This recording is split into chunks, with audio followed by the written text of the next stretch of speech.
Bienvenidos a Milenio Televisión y a quienes nos siguen a través de milenio.com, Milenio Radio. En fin, este es un programa especial, La Solidaridad Recuperada en México, que emergió de los escombros.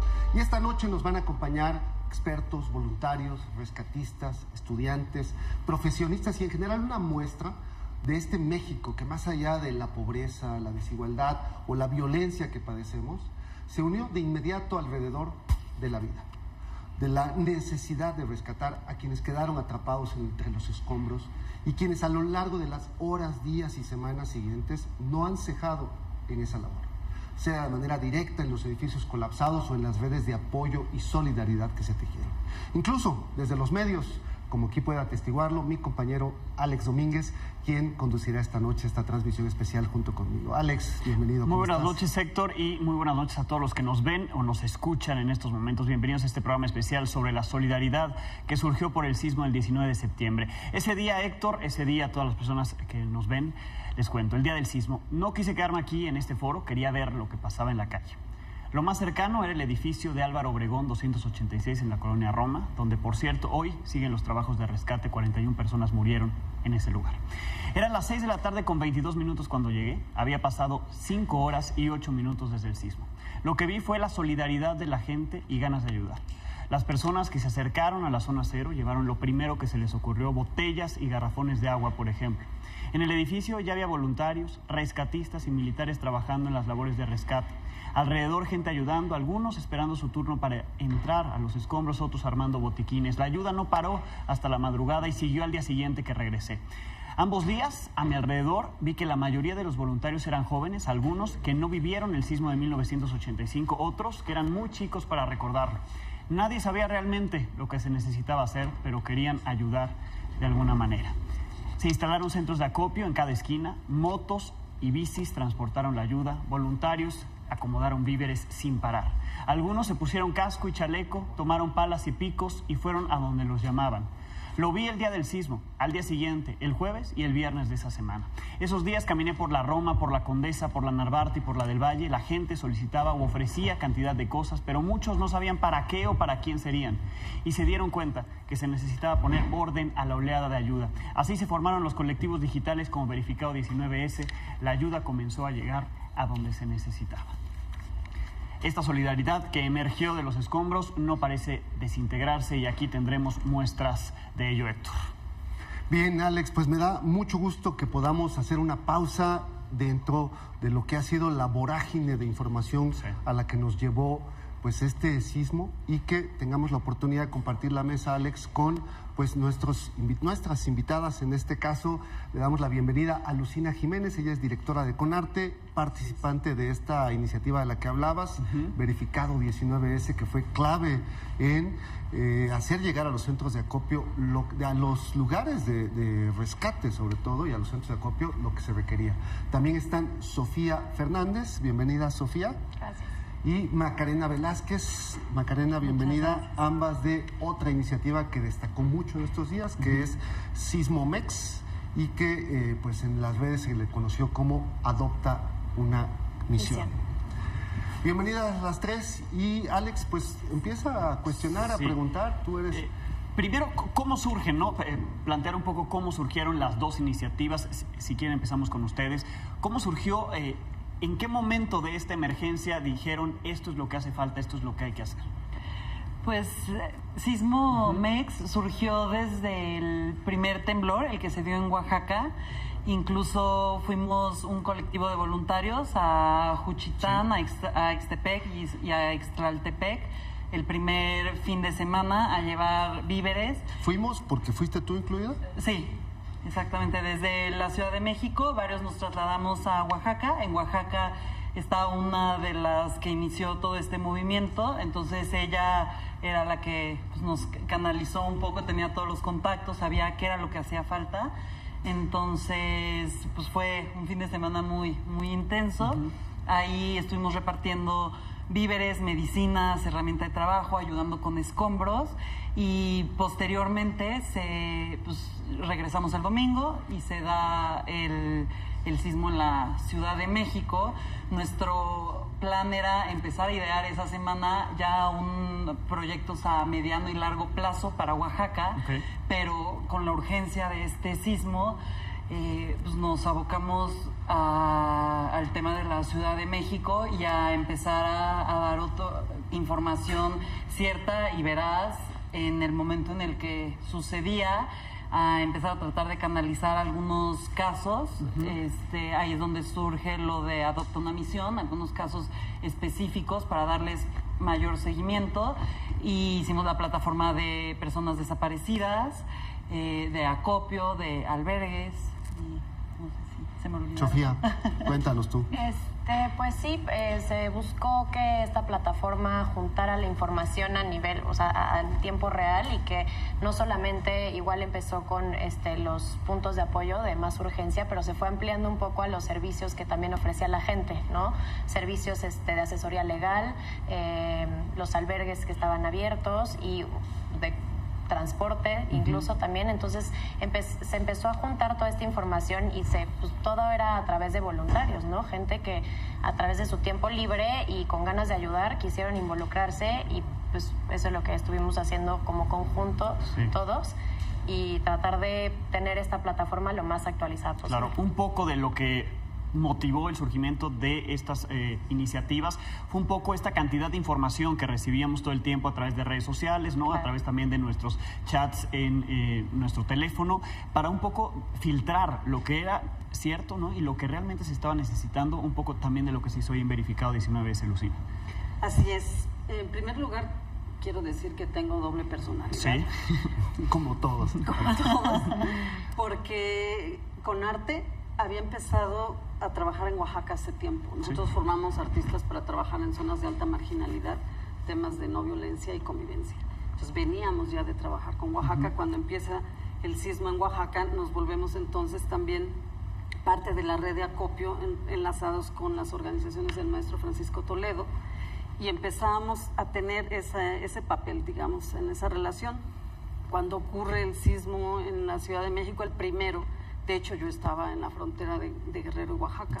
Regreso rapidísimo y empezamos a ver que efectivamente, como la sede de Conarte está en la colonia Guerrero, rápidamente nos dimos cuenta que en realidad el impacto era fuerte. Es decir, que la información no estaba fluyendo, pero que en realidad las circunstancias eran muy difíciles. En paralelo, un grupo de jóvenes deciden reunirse para platicar qué hacer, y se dan cuenta que efectivamente El problema es la gran dispersión de información y la gran complejidad de una ciudad, además en crisis, que no tiene maneras de comunicarse. Entonces, lo que hace Verificados 19S es integrar 8 mapas y generar una plataforma en tiempo real, apoyado con otros movimientos de organizaciones de la sociedad civil, particularmente con los bicicleteros, que fueron quienes empezaron a hacer los ojos, se llamaban los ojos. En campo, claro. En campo.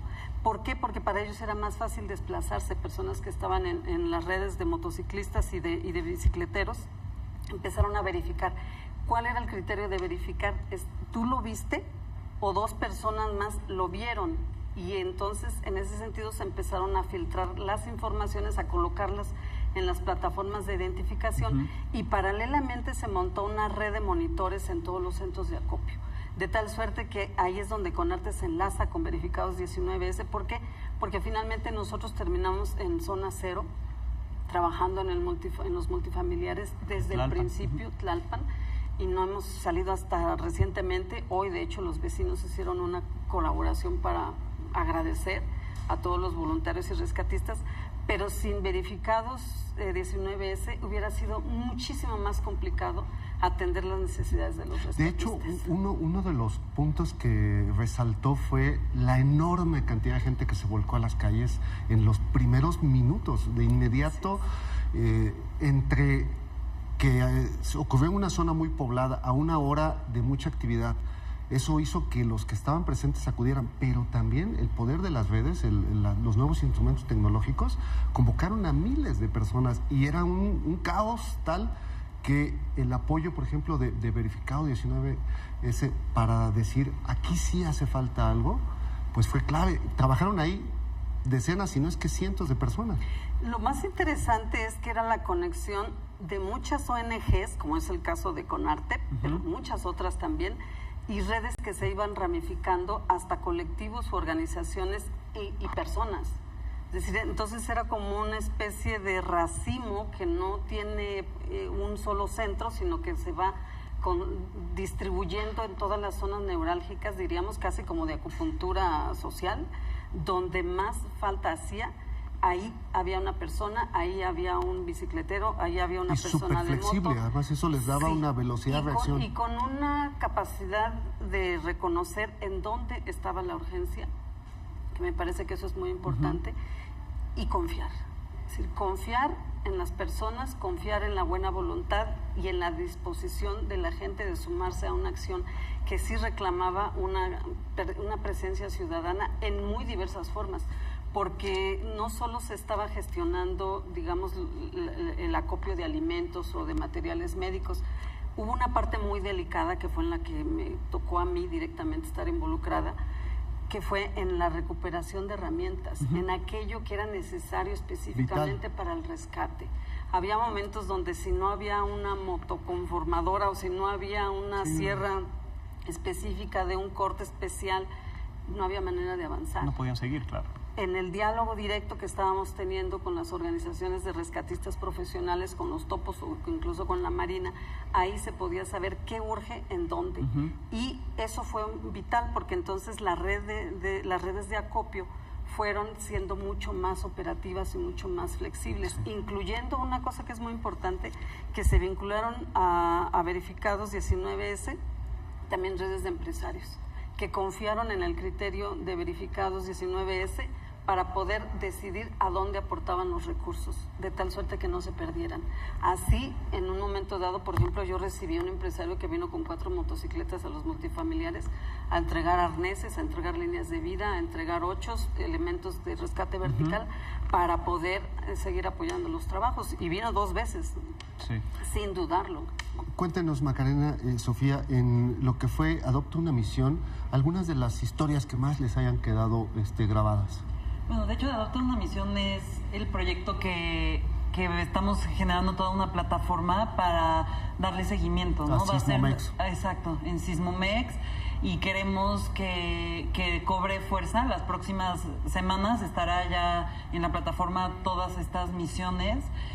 porque realmente si ahorita la ayuda que se va a necesitar es a mediano y largo plazo de reactivar economía, reconstruir las casas de las personas y quizá, aunque también se necesita en la Ciudad de México, sobre todo en Oaxaca, Morelos, Puebla, Chiapas, ¿no? Donde naturalmente no llega tan fácil la ayuda, ¿no? O sea, por ejemplo, nosotros teníamos el caso de una señora, porque funciona de las dos vías, ¿no? Que nos dice, a ver, yo quiero ayudar y construirle un cuarto y un baño a alguien que haya perdido pues, su casa, pero yo no tengo la manera ni acceso a personas en Oaxaca. Entonces, pues nuestra colaboradora de Oaxaca, que son el puente. Exactamente, entonces nosotros fungimos como ese puente para dar ayuda uno a uno, ¿no? Entonces, a veces podemos hacer esta ayuda sin intermediarios, es decir, tú quieres adoptar esta misión, por ejemplo, en el DF hay una señora que está promoviendo su misión, que son 10 artesanos que viven en la Ciudad de México, que pues obviamente con todo lo del sismo y así, pues no han podido vender nada, ¿no? Entonces vamos a darle recursos, víveres, esto, ¿no? Mantenerlos un poco, entonces ahí alguien podría llegar sin necesidad de intermediarios a darles el dinero, ¿no? Pero a veces también nosotros podemos ser ese canal de ayuda, ¿no? Exacto. Hay otro caso que, bueno, es de una persona conocida, igual que es un caso de ayuda muy puntual, pero igual lo tomamos como una misión porque es para ayudar a una persona, al vigilante de su casa, que lo conoce hace, pues, bueno, lleva trabajando ahí como 25 años, ella lo lleva conociendo como 5, pero igual la misión puntual es ayudarlo a reconstruir su casa que como mucho se cayó, y fuera de la ayuda del gobierno realmente cómo ayudar a construir su casa con los materiales adecuados, las instrucciones adecuadas y todo para que pueda volver a tomar su vida, ¿no? Entonces son casos muy puntuales que nosotros, o sea, en Sismomex podemos ser ese canal justo para promover y que la gente se motive a adoptar misiones y ayudar a largo plazo, a mediano o largo plazo. Muy bien, pues que la gente adopte una misión, que la gente entre a Verificado 19 veces si quiere ayudar, y me imagino que la gente quiere seguir ayudando, ¿no? Y creo que ambas plataformas ayudan a que nuestra ayuda llegue a donde queremos, ¿no? Lleguen a donde se necesita. Entonces, pues ahí están las redes que hemos pasado, sus redes, la página de Twitter, por supuesto, cómo seguirlos, los hashtags a los que ustedes ya han indicado que la gente debe ir para, pues, seguir ambas iniciativas, ¿no, Héctor? Muchas gracias a las tres y muchas felicitaciones por este trabajo. Quisiera mencionar nada más que la etapa que nosotros estamos siguiendo, tanto en Conarte, es trabajar desde el arte en las comunidades. Se necesita la parte afectiva, la reconstrucción de la emoción y del trabajo comunitario, y desde Verificados sostener la plataforma a los estados y redefinir qué es el papel de Verificados en la Ciudad de México. Muy bien. Esto no acaba aquí, sigue adelante y pues ustedes nos lo acaban de mostrar. Gracias a las tres. Gracias a ustedes. Gracias a Sismo. Bien, vamos a seguir en unos momentos con otros invitados y mientras tanto le vamos a presentar este trabajo que justo habla de la solidaridad entre personas, y pues nuestro compañero Humberto Navarrete nos presenta esta historia.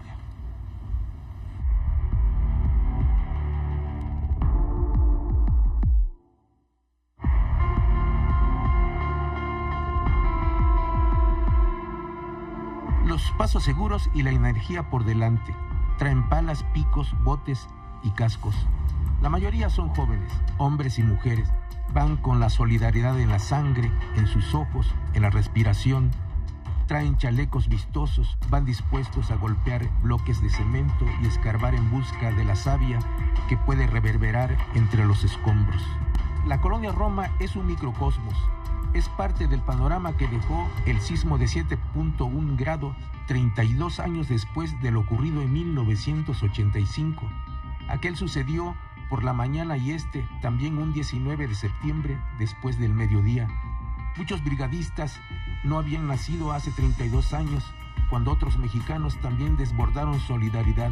Ahora caminan por una franja de la misma zona que también azotó aquel sismo, aunque esta vez irradió más destrucción, pues sobrepasó la delegación Cuauhtémoc hasta llegar a Xochimilco, Tlalpan y Gustavo Amadero, pasando por Benito Juárez y Coyoacán. Son las calles de Mérida y Morelia, y más allá, en la avenida Álvaro Obregón. Algunos edificios quedaron fracturados, la gente aguarda en diferentes zonas. Los voluntarios vienen de todas partes, llegan solos, de 2 en 2 o en bandada. Son vecinos de damnificados o sus familiares. Son ciudadanos que se organizaron ya sea para repartir alimentos cocinados en sus casas o quienes se armaron de palas, picos, mazos y botes para acarrear cascajo. Arriban en bicicletas o a bordo de sus propios carros. En los diversos centros de acopio distribuyen letreros para anunciar sobre el material que se necesita o de lo que hay para llevar. Un ejemplo de ayuda es el centro de acopio formado por vecinos y familiares en el Jardín Alexander Pushkin. Arriba de diferentes zonas de la capital, lo hacen en todo tipo de vehículos. Es el entusiasmo por ayudar. Los jóvenes forman hileras, cadenas y de mano en mano trasladan palas y picos, paquetes de botellas con agua, jugos en garrafas, envoltorios de pañales y cobijas. Más ciclistas llegan en bandadas con bolsas de alimentos enlatados. ¿De dónde vienen? De todas partes. Suman brazos y manos que trasladan ropa, comida, enseres, medicamentos. Los receptores aplauden. Llegan más bicicletas y autos con letreros de voluntarios. Ruedan sobre Álvaro Obregón, donde algunos restaurantes donan comida y agua de fruta, ofrecen conexiones de celulares y servicio de baño. Y más allá, en la calle de Valladolid, adoptaron como centro de información un cobertizo en el que también hay psicólogos que ofrecen ayuda y médicos que suministran vacunas contra el tétano. De la carpa cuelgan listas manuscritas de los rescatados y los que aún permanecen en el edificio de la avenida Álvaro Obregón. Bajo la carpa aguardan familiares y amigos de las víctimas. Murmullos, rostros compungidos y esperanza en vilo. Policías locales, federales y soldados vigilan la zona acordonada. Todos los días varía la lista de rescatados y desaparecidos en esta zona donde, como en otras, alzar el puño es signo de silencio y señal de apagar teléfonos. Los voluntarios y rescatistas se mezclan con miembros de la Marina Armada de México, del Ejército, Policía Federal, Cuerpo de Bomberos. Cada vez que llegan brigadas de apoyo se escuchan aplausos. Con los puños en altos parecen contener la respiración y exhalar la libertad. En cada voluntario se sintetiza una historia de solidaridad. En cada familia que ofrece ayuda se resume el sentimiento general. De pronto, en algunas partes se escucha el himno nacional, entonces se hermanan uniformes de la Marina Armada, de soldados y policías con ciudadanos comunes. La tristeza tiene su lugar, también la alegría el suyo. Aquí no hay distinción, solo disciplina y coordinación para coincidir en una tarea, ayudar. Es cierto que no falta la rapiña de quienes agazapados salen a depredar, pero es más grande la ayuda que se mueve en la gran ciudad.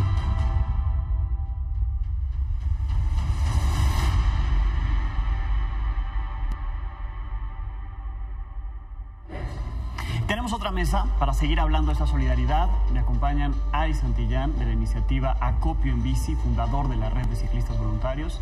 Y también está Ariel de la Torre, director de difusión del Foro Shakespeare, donde se armó todo un centro de acopio desde el primer sismo del 7 de septiembre y por supuesto siguieron con el del 19. Bienvenidos. Gracias. Gracias. Bienvenidos a los dos y cuéntenos un poco de cómo arrancaron con estas iniciativas que pues llaman muchísimo la atención. Durante los días, los primeros minutos y los días que siguieron al sismo, los ciclistas llenaron la ciudad, de repente se les vio por todos lados, nos platicaban ya hace unos minutos de lo clave que fue su labor para conectar y confirmar pues necesidades. Y por otro lado, en tu caso, Ariel, tú eres representante de un centro de acopio de las decenas, cientos o miles de centros de acopio que se abrieron a raíz del sismo. Pues empecemos con Acopio en Bici. Ari, ¿cuál es la historia de Acopio en Bici? Pues Acopio en Bici surgió también con el sismo del 7. Realmente fue una idea de mucha gente, no fue mi idea, sino fue una idea de muchísima gente que ya estábamos medio organizados. Y de ahí surge esta idea de decir, bueno, hay gente que está trabajando, hay gente que no puede salir de su casa por X, Y, Z motivo, pero quiere ayudar, ¿no? Entonces, bien fácil, contáctanos por un mensaje, por redes sociales, y vamos y buscamos al ciclista más cercano a tu zona y lo llevamos, ¿no? Y lo llevamos al centro de acopio más cercano a tu zona. De ahí el sismo del 19, pues realmente nadie se preguntó qué tenía que hacer, sino ya fue algo como muy instintivo, porque de hecho Acopio en Bici no fue la única iniciativa de este tipo, ¿no? Sino que surgieron varias, ¿no? Como que la gente en bici dijimos, ¿qué podemos hacer? Esto, ¿no? Pues vamos para adelante. Y ya después de la vorágine del 19, como que ya nos empezamos a medio organizar otra vez a través de WhatsApp, sobre todo. Y así ya pudimos ir organizándonos un poco más de, oiga, necesito tantos ciclistas acá, necesito tantos ciclistas acá, necesito transportar esto de este lado a esto, ¿no? Me platicaba a mí una voluntaria que pedía a un ciclista de repente para organizar algo, le llegaban 4, ¿no? Sí. Había tal cantidad de voluntarios que de repente se volvía desordenado o caótico el nivel de participación de la gente. ¿Cómo lograron dominar ese caos? No sé si lo logramos dominar, de hecho, pero, por ejemplo, pues cosas bien sencillas que en un principio no se nos ocurrían, ¿no? De cancelar las solicitudes que ya tenían a un ciclista en ruta, ¿no? En un principio, pues necesito un ciclista para transportar medicinas de Estela de Luz a Álvaro Obregón, por decir algo, ¿no? Y llegaban igual, ¿no? 6, 7, ¿no? Y de repente sí mandaban mensajes, ya voy para allá, ya voy para allá, ya voy para allá. Chin, ni modo de cancelarles a todos, ¿no?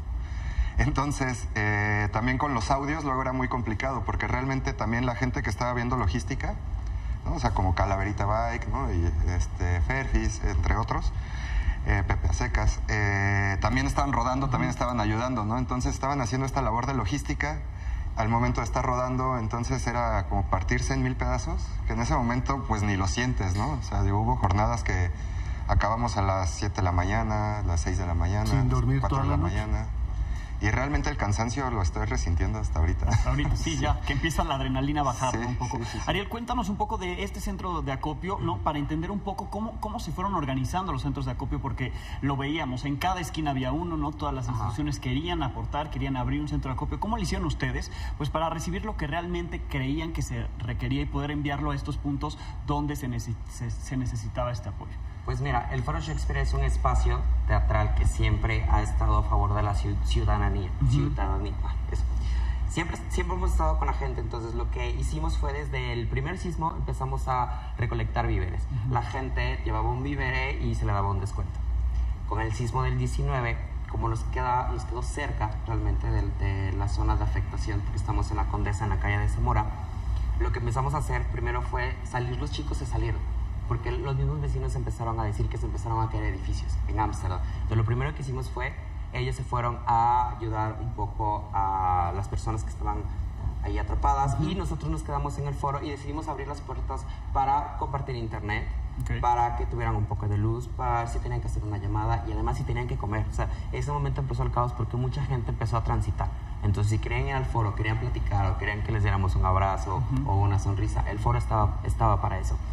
Después, a través de nuestras redes sociales, la gente nos empezó a decir dónde estaban necesitando la ayuda.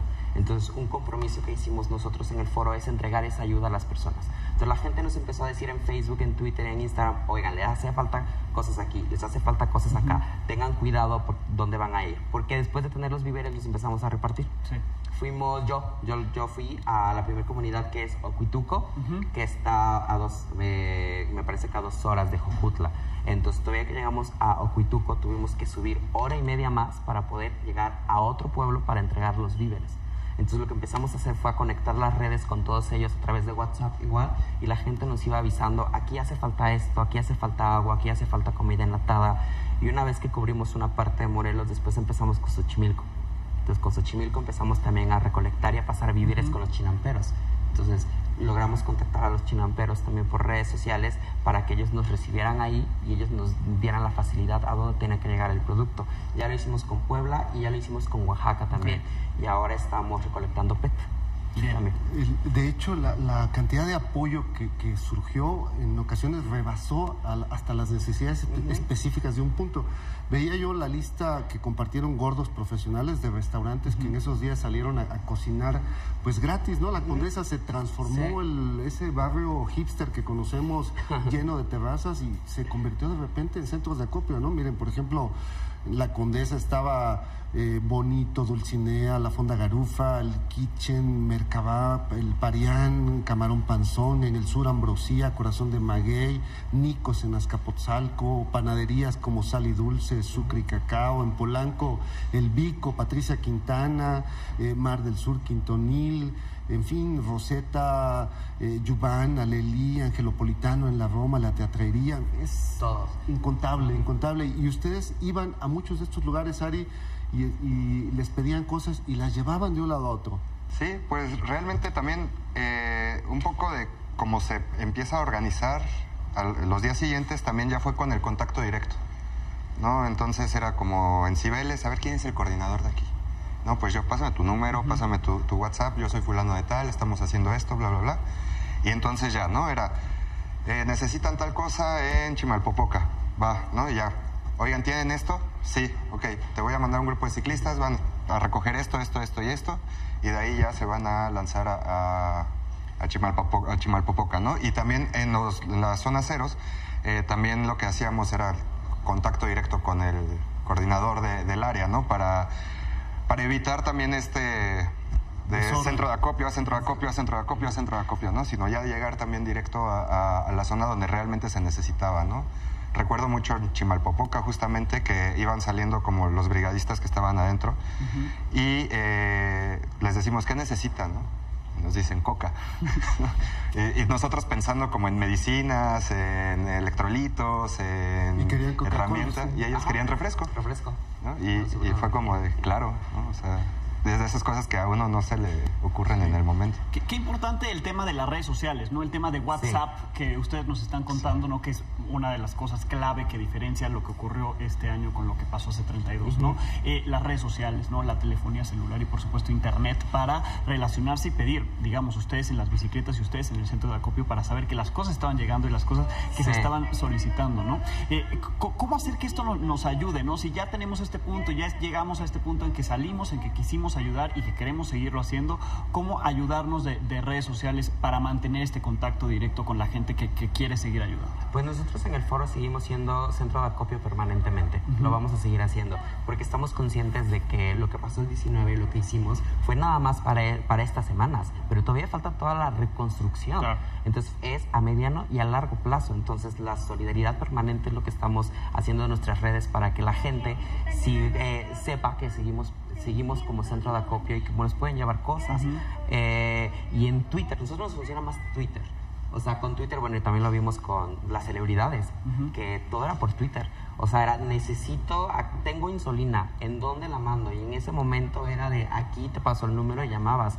Oye, me hacen falta guantes, en las Cibeles hay, ok, vamos para allá. Entonces, a nosotros nos facilitó mucho Twitter porque es una respuesta mucho más rápida. Entonces, yo creo que lo que debe de seguir es realmente que la gente sea consciente de que esto no ha parado, de que realmente esto continúa. Sí. Ahora, ¿qué cosas se pueden, Ari, para ayudarles? Digamos, la gente quiere seguir, irá poniendo la ayuda, requiere instituciones públicas, por ejemplo, el apoyo en algo que se les pueda tender la mano, ¿no? No solamente que estemos separados, sociedad y gobierno, que estemos, no, codo a codo. Creo que en muchas de las zonas cero se vivió así y creo que también parte de la ayuda también se llegó a distribuir codo a codo. ¿Cómo continuar con esto, no? Como dicen, es muy largo todo el proceso y viene toda la reconstrucción. ¿Cómo poder trabajar en conjunto?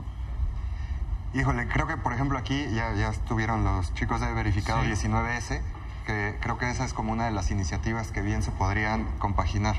Que por ejemplo a nosotros también nos ayudaba muchísimo, ¿no? Porque de repente también recibíamos mensajes así de tenemos que descargar un camión, un tráiler completo de leche para bebé, de fórmula, ¿no? Y cuando llegaron allá los chicos que estaban cerca, resulta que no había ningún tráiler y les decía, no, es que no ha llegado y es que se retrasó y es que no sé qué. Entonces, al final de cuentas, también Verificado nos sirvió para eso, ¿no? O sea, para poder confirmar, y creo que eso es hacia donde le tenemos que tirar, ¿no? Hacia algo más ordenado, más organizado, ¿no? A poder verificar la información, ¿no? Que también los muchísimos chicos de las bicis también en eso ayudaron muchísimo, ¿no? Porque eran los verificadores en tiempo real, ¿no? Entonces ella era como, ok, estoy descargando esto y me están diciendo que aquí hace falta esto, esto y esto, ¿no? Entonces ya se subía a la plataforma y ya, ¿no? Ese trabajo que quizá si el gobierno tuviera como esa disposición, pues se podría, yo creo que, trabajar muy bien en conjunto en algo que tenga que ver con datos abiertos, con participación ciudadana, gobernanza. El hecho de que la ciudad estuviera colapsada en las primeras horas, que no se pudiera llegar a ningún lado en automóvil, que algunos servicios de transporte público estuvieran cortados, como el Metrobús, permitió que ustedes como ciclistas llegaran y fueran una alternativa, lo mismo que los motociclistas, hay que anotarlo, pero eso servirá para que más adelante empiece a cesar esta guerra que de repente se desata entre algunos ciclistas y automovilistas de no aprender a compartir la calle. Finalmente vivimos en una ciudad colapsada por el tráfico todos los días.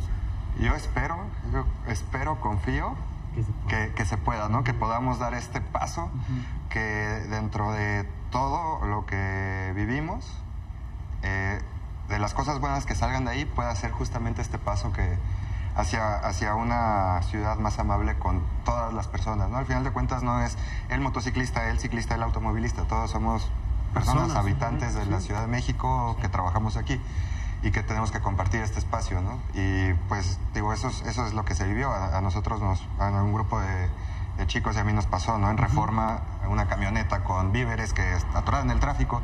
Y es que me dijeron que urge, pues cárganos, ¿no? O sea, échalo y nos vamos. Y también esa confianza, ¿no?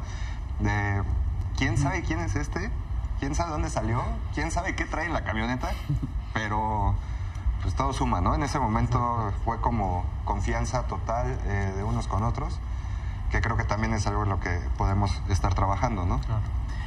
Y se aprendió también un poco, ¿no? El funcionamiento de cada uno de estos medios de transporte, ¿no? ¿Para qué servía el coche, no? Si querían transportarse mucho, si llegar a una zona cero y bajarse, y entonces el coche se iba a otra zona y recogía más personas, o estas camionetas, ¿no? Que la gente prestó y dijo, yo la lleno y yo la llevo a Puebla, la llevo a Morelos, y el caso de las bicis y las motos, ¿no? De llegar rápido a algún lugar, de un lugar a otro, ¿no? Sin tener ese obstáculo que es el tráfico, ¿no? De hecho, se estuvo anunciando por redes que la gente, si no tenía nada que hacer en la Condesa o no tenía actividades, que por favor evitara ir y que dejara libre las vialidades para que se pudieran transportar. Y además la gente prestó sus carros.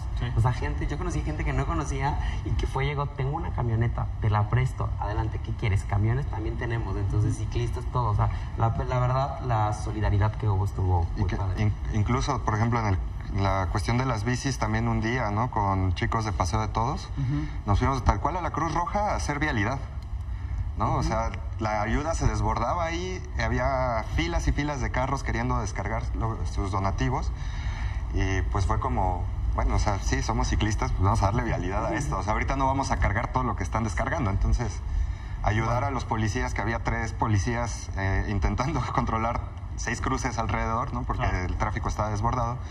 Y pues también para que salgan las ambulancias, ¿no?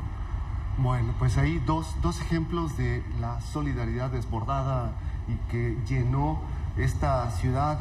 Alex, pues muchísimas gracias a los dos, Ariel, Ari, Santillán. Gracias a ustedes. Y sigan adelante con lo que están haciendo.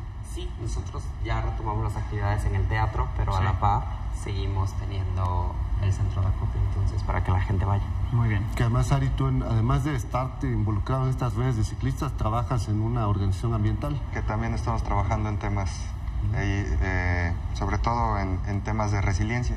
WRI México. WRI México. Bueno. Así es. Pues gracias a ambos. Gracias a ustedes. Vamos a una pausa y regresamos con mucho más aquí en esta transmisión especial junto con Alejandro Domínguez y su servidor, Héctor Zamora.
platillos más fácilmente con la nueva colección de utensilios de cocina, todos con recubrimiento de cerámica.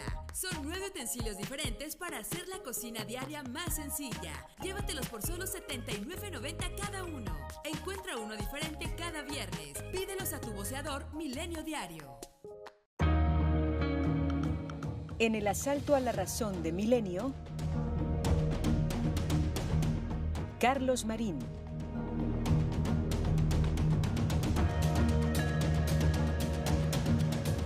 Milenio Diario, periodismo con carácter. Si pensamos vivir mucho más tiempo en este mundo, necesitamos hacer algo por el medio ambiente. Limpiar las aguas negras y convertir los lodos residuales en biocombustible. Tenemos que sembrar millones de árboles en grandes extensiones de tierra para generar mucho más oxígeno. Debemos limpiar las tierras y el agua contaminadas con hidrocarburos y así poder reutilizarlas.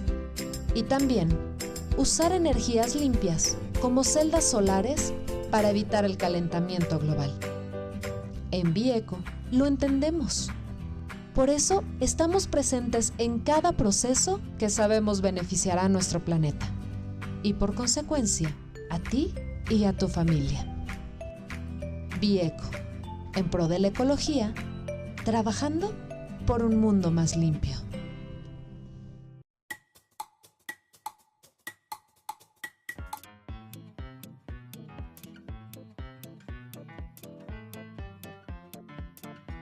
Regina Reyes Heroles, en Milenio Negocios, miércoles, 20:45 horas.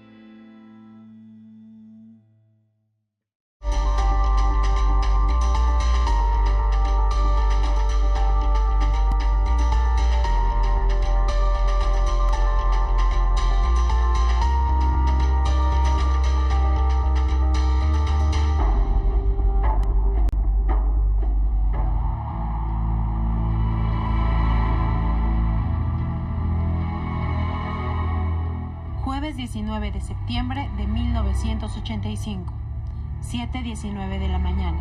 Terremoto de magnitud 8.1 con epicentro en el Océano Pacífico.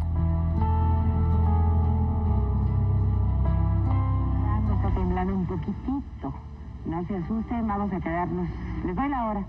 7 de la mañana, Chihuahua. 7 de la mañana, 19 minutos 42 segundos, tiempo del centro de México.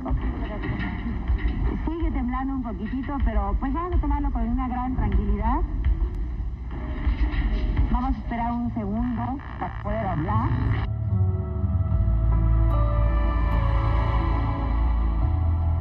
A simple vista, parecía que la zona centro de la Ciudad de México había sido bombardeada.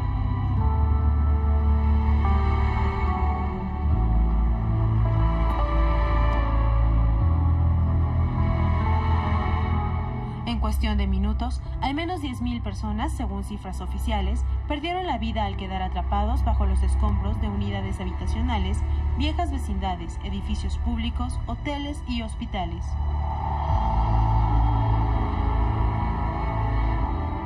Otros tantos, además de perder a su familia, perdieron su patrimonio.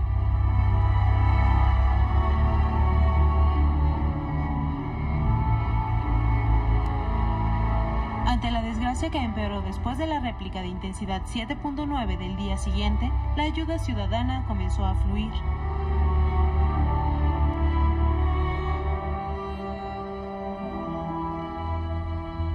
Miles de rescatistas profesionales e improvisados se dieron a la tarea de salvar personas de entre los escombros. Miles de voluntarios organizaron el reparto de comida, medicinas y ropa para los damnificados.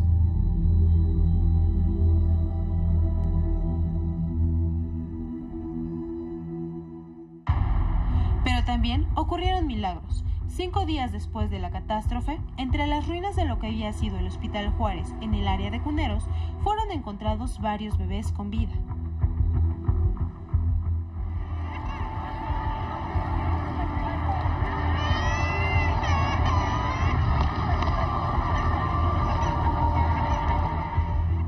Más de 2,000 cadáveres que no habían sido identificados fueron llevados al parque de béisbol del Seguro Social.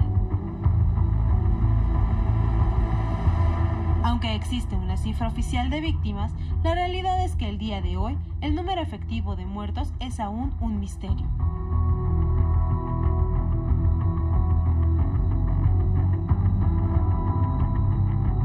Este año, el 7 de septiembre, un nuevo terremoto azotó al país y aunque en la Ciudad de México no se registraron daños mayores, comunidades enteras en Oaxaca y Chiapas se vieron severamente afectadas. Para Milenio Noticias, Itzel Cabrera.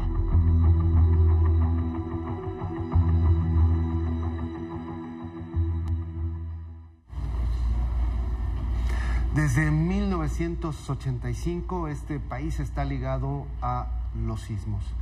Ahora, en el 2017, se vino pues a fortalecer esa sensación, ese sentimiento, esa relación que no hay manera de dejar de lado. Hoy nos acompañan dos personajes del sismo de 1985 que lo vivieron y que a partir del sismo pues cambió su vida. Están aquí con nosotros Javier Hidalgo, él es arquitecto, es director responsable de obras, por cierto, hablando del 85, y le tocó entrar en las brigadas inmediatas a apoyar a la gente. También está con nosotros Cuauhtémoc Abarca,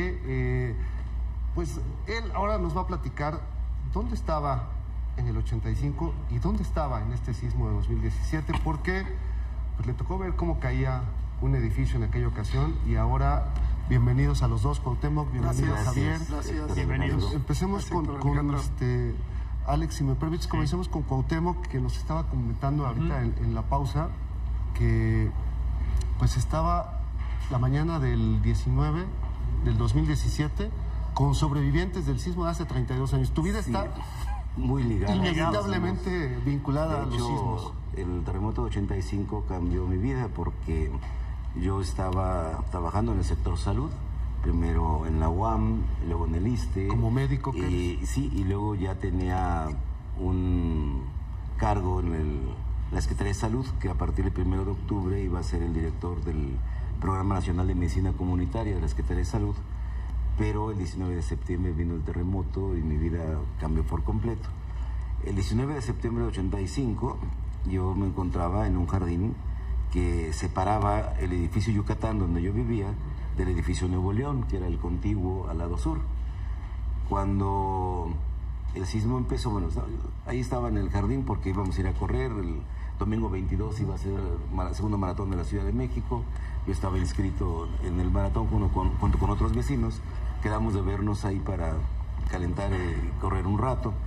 Y entonces empezó el sismo.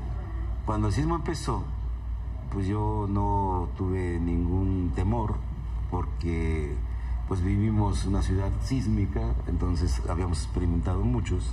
El más reciente de importancia es el de 79, el denominado sismo de la Ibero, porque tiró la Universidad Iberoamericana que estaba en la campestre de Churubusco.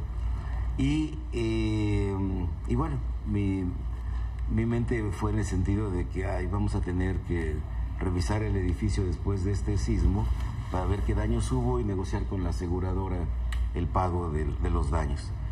Pero el sismo empezó a durar inusualmente, pero sobre todo empezó a adquirir mucha intensidad. Y en un momento dado, lo primero que empezó a escucharse era el ruido de los vidrios que se estaban tronando, porque obviamente el vidrio tiene una resistencia menor que el concreto. Y yo pensé que alguien estaba tirando vajillas por la ventana. Me asomé hacia el pasillo que separaba el Michoacán del Yucatán. No vi nada, volteé a ver el Nuevo León y vi una imagen que yo describo como si fuera una pesadilla, como si el Nuevo León fuera una maqueta que una mano invisible estuviera aplastando, porque el edificio se estaba comprimiendo, varios de sus pisos se estaban compactando, y luego pues se desgajó hacia Paseo de la Reforma, el módulo norte que estaba más cerca de mí, y una nube de polvo nos envolvió. Se hizo un silencio total, que es difícil decir cuánto tiempo duró, porque uno pierde el contexto del tiempo en esos momentos. El tiempo como que se vuelve muy largo. Lo que sé es de que mientras yo especulaba si era real o no lo que estaba viviendo, porque mi generación no tenía antecedentes de algo así, lo más remoto era el 57, cuando se había caído el ángel de la independencia, pero no había noticias de una catástrofe como la que vivimos en 85. Entonces, yo estaba pensando si era verdad o no, cuando empecé a escuchar los gritos de los sobrevivientes pidiendo auxilio. En ese momento yo dije, bueno, Cuauhtémoc, esto es cierto y hay gente viva y hay que sacarla. Y empecé a entrar en las ruinas, a sacar gente, y los vecinos empezaron a llegar de inmediato, y los vecinos de Tlatelolco y los vecinos de La Morelos y de Peralvillo, y todo el mundo agrupándose para ayudar en este esfuerzo de rescatar sobrevivientes. Y bueno, como ya teníamos organización previa, yo era presidente del Yucatán, representaba el Frente Residencia de Tlatelolco y el Consejo de Edificios en Autoadministración, ya nos conocíamos, entonces creamos comisiones. Una comisión de vecinos fue a la secundaria 106 y a la subdelegación, y se abrieron ahí 2 dispensarios médicos para atender a los heridos leves. Otra comisión estaba haciendo la lista de heridos, otra comisión estaba tratando de identificar a los fallecidos para poder dar información a sus familiares, y otra comisión muy amplia andaba colectando cubetas, martillos, picos, lo que para hubiera, llevarse los escombros, porque claro. no teníamos absolutamente nada. Y para nosotros, extrañamente, no llegaba ningún cuerpo de rescate, no llegaban bomberos, no llegaban ambulancias. Yo les decía a los vecinos, hay que recordar que no había celulares todavía, ¿no? Sí. Yo les decía a los vecinos, háblenle a los bomberos, hablen a la Cruz Roja, y me dicen, es que ya hablamos, pero ¿por qué no llegan, no? Obviamente no sabíamos, bueno, yo no sabía, claro, que la magnitud del desastre era tan grande como lo fue. Yo estaba ahí y eso es lo que estaba viviendo, es lo que estaba presenciando, y bueno, ahí fue donde empezamos a desarrollar este rescate de... Y 32 años después, a las 7 de la mañana estabas desayunando con sobrevivientes. A las 7 de la mañana, como cada año, organizamos la misa solemne de aniversario en honor de los fallecidos, ahí en la Plaza Memorial Nuevo León, que está donde estaba el edificio Nuevo León. Luego a las 9 de la mañana nos fuimos a desayunar con un grupo de sobrevivientes del Nuevo León que estuvieron enterrados ahí durante varios días, que perdieron hijos, que perdieron familia, y bueno, estuvimos ahí compartiendo vivencias. Y a las 12 del día teníamos organizado, y lo hicimos, un recorrido por los lugares emblemáticos más importantes que cayeron en el terremoto de 85. Hicimos ese recorrido, y cuando ya veníamos de regreso a Tlatelolco, por el eje central, llegando a la esquina con Cuba, donde está el Teatro Blanquita del lado poniente, en ese momento nos sorprende el nuevo terremoto, y bueno, ahí empezó otra historia, ¿no? Javier, tú estuviste hace 32 años involucrado también en las labores que se hicieron, por supuesto, un poco de la solidaridad de la que platicamos también, pero también un tema fundamental fue la reconstrucción, ¿no? Y la reconstrucción, si la comparamos lo que ocurrió ahora con lo que ocurrió hace 32 años, lo de ahora es mucho menor, ¿no? Frente a todo lo que se tiene que volver a hacer y las cosas que se perdieron en aquel momento. ¿Cómo se enfrentó en ese momento, en el 85, todo lo que se tenía que hacer a partir de todo lo que se cayó?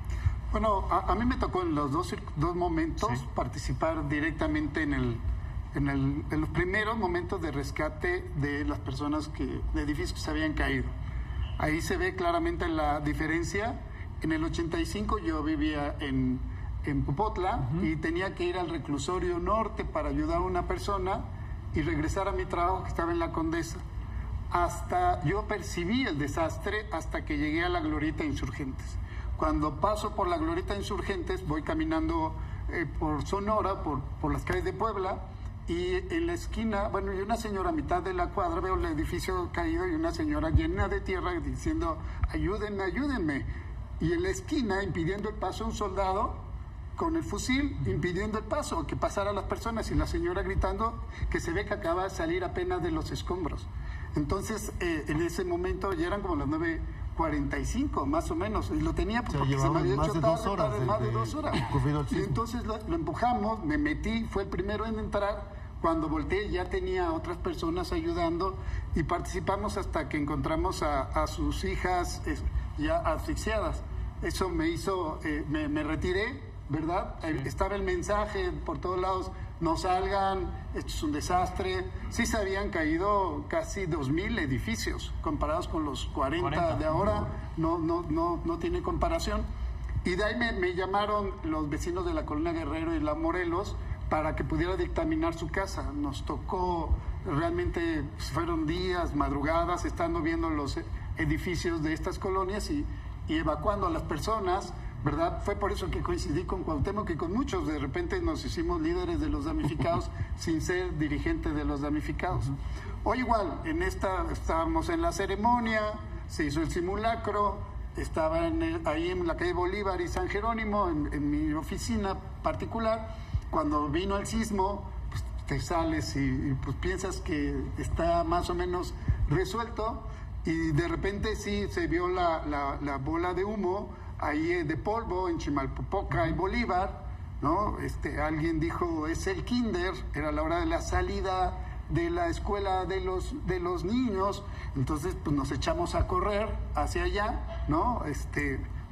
Y pues yo vi cómo me rebasaron padres y gente corriendo. Ya cuando llegamos, el edificio que se había caído era el de la fábrica que estaba junto al kinder, y los niños todos llenos de polvo, que gracias que el edificio se fue para el predio del lado y no para el kinder, que la libraron, ¿verdad?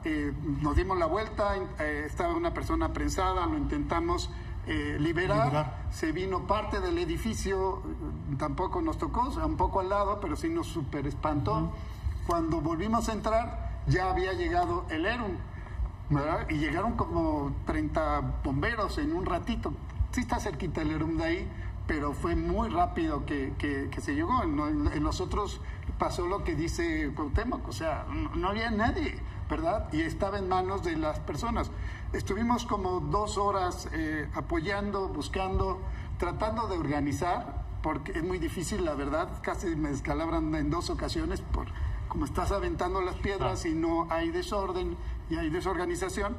Hasta que, bueno, ya dije, bueno, tengo que avisar en la casa y saber cómo está mi familia. Cuando salí, me impresionó. En una época en la que no había además celulares para tomar el celular y avisar. No, el 85 fue dramático, porque sí, me encontraron hasta, o sea, lo que hoy te comunicas un ratito, eran como las 5 o 6 de la tarde cuando logramos establecer los contactos. No, me refiero ahora, porque fue la misma situación de que nos metimos. Cuando me salí 2 horas después de que empezó aquí en el de Chimalpopoca, me impresionó que ya estaba la valla llevando el escombro hasta Fray Servando. O sea, la gente se volcó desde el principio, ¿verdad?, a apoyar. Y eso fue lo que hemos estado viendo. Y bueno, ya lo que estuvimos apoyando, pues más bien es en el asunto de los peritajes, de ayudar, porque esto hay un gran terror. Por ejemplo, nos tocó visitar Tlatelolco, evacuando Tlatelolco, y la verdad es que Tlatelolco está súper estructurado, ¿verdad? Después del sismo, pues se aprendió, se hizo una gran estructura, pero la gente estaba muy desconfiada. Entonces pasar edificio por edificio, ¿verdad?, departamento a departamento, y generar pues otra vez la confianza, que ese es un poco lo que hoy todavía nos van a restar varias semanas para lograrlo, porque la verdad es que sí es una circunstancia muy, muy compleja. Sí, son incontables los casos de personas que dicen, yo no regreso a mi departamento, yo ya no quiero vivir en un departamento, no quiero vivir en zona sísmica, me quiero mudar, en fin. Pero hasta de tu casa, yo vivo en una zona, como estuve fuera del lago, pero yo vivo cerca del Parque México ahora. Hasta el 4º día pudimos apreciar que tenemos una fractura en la estructura, ¿verdad?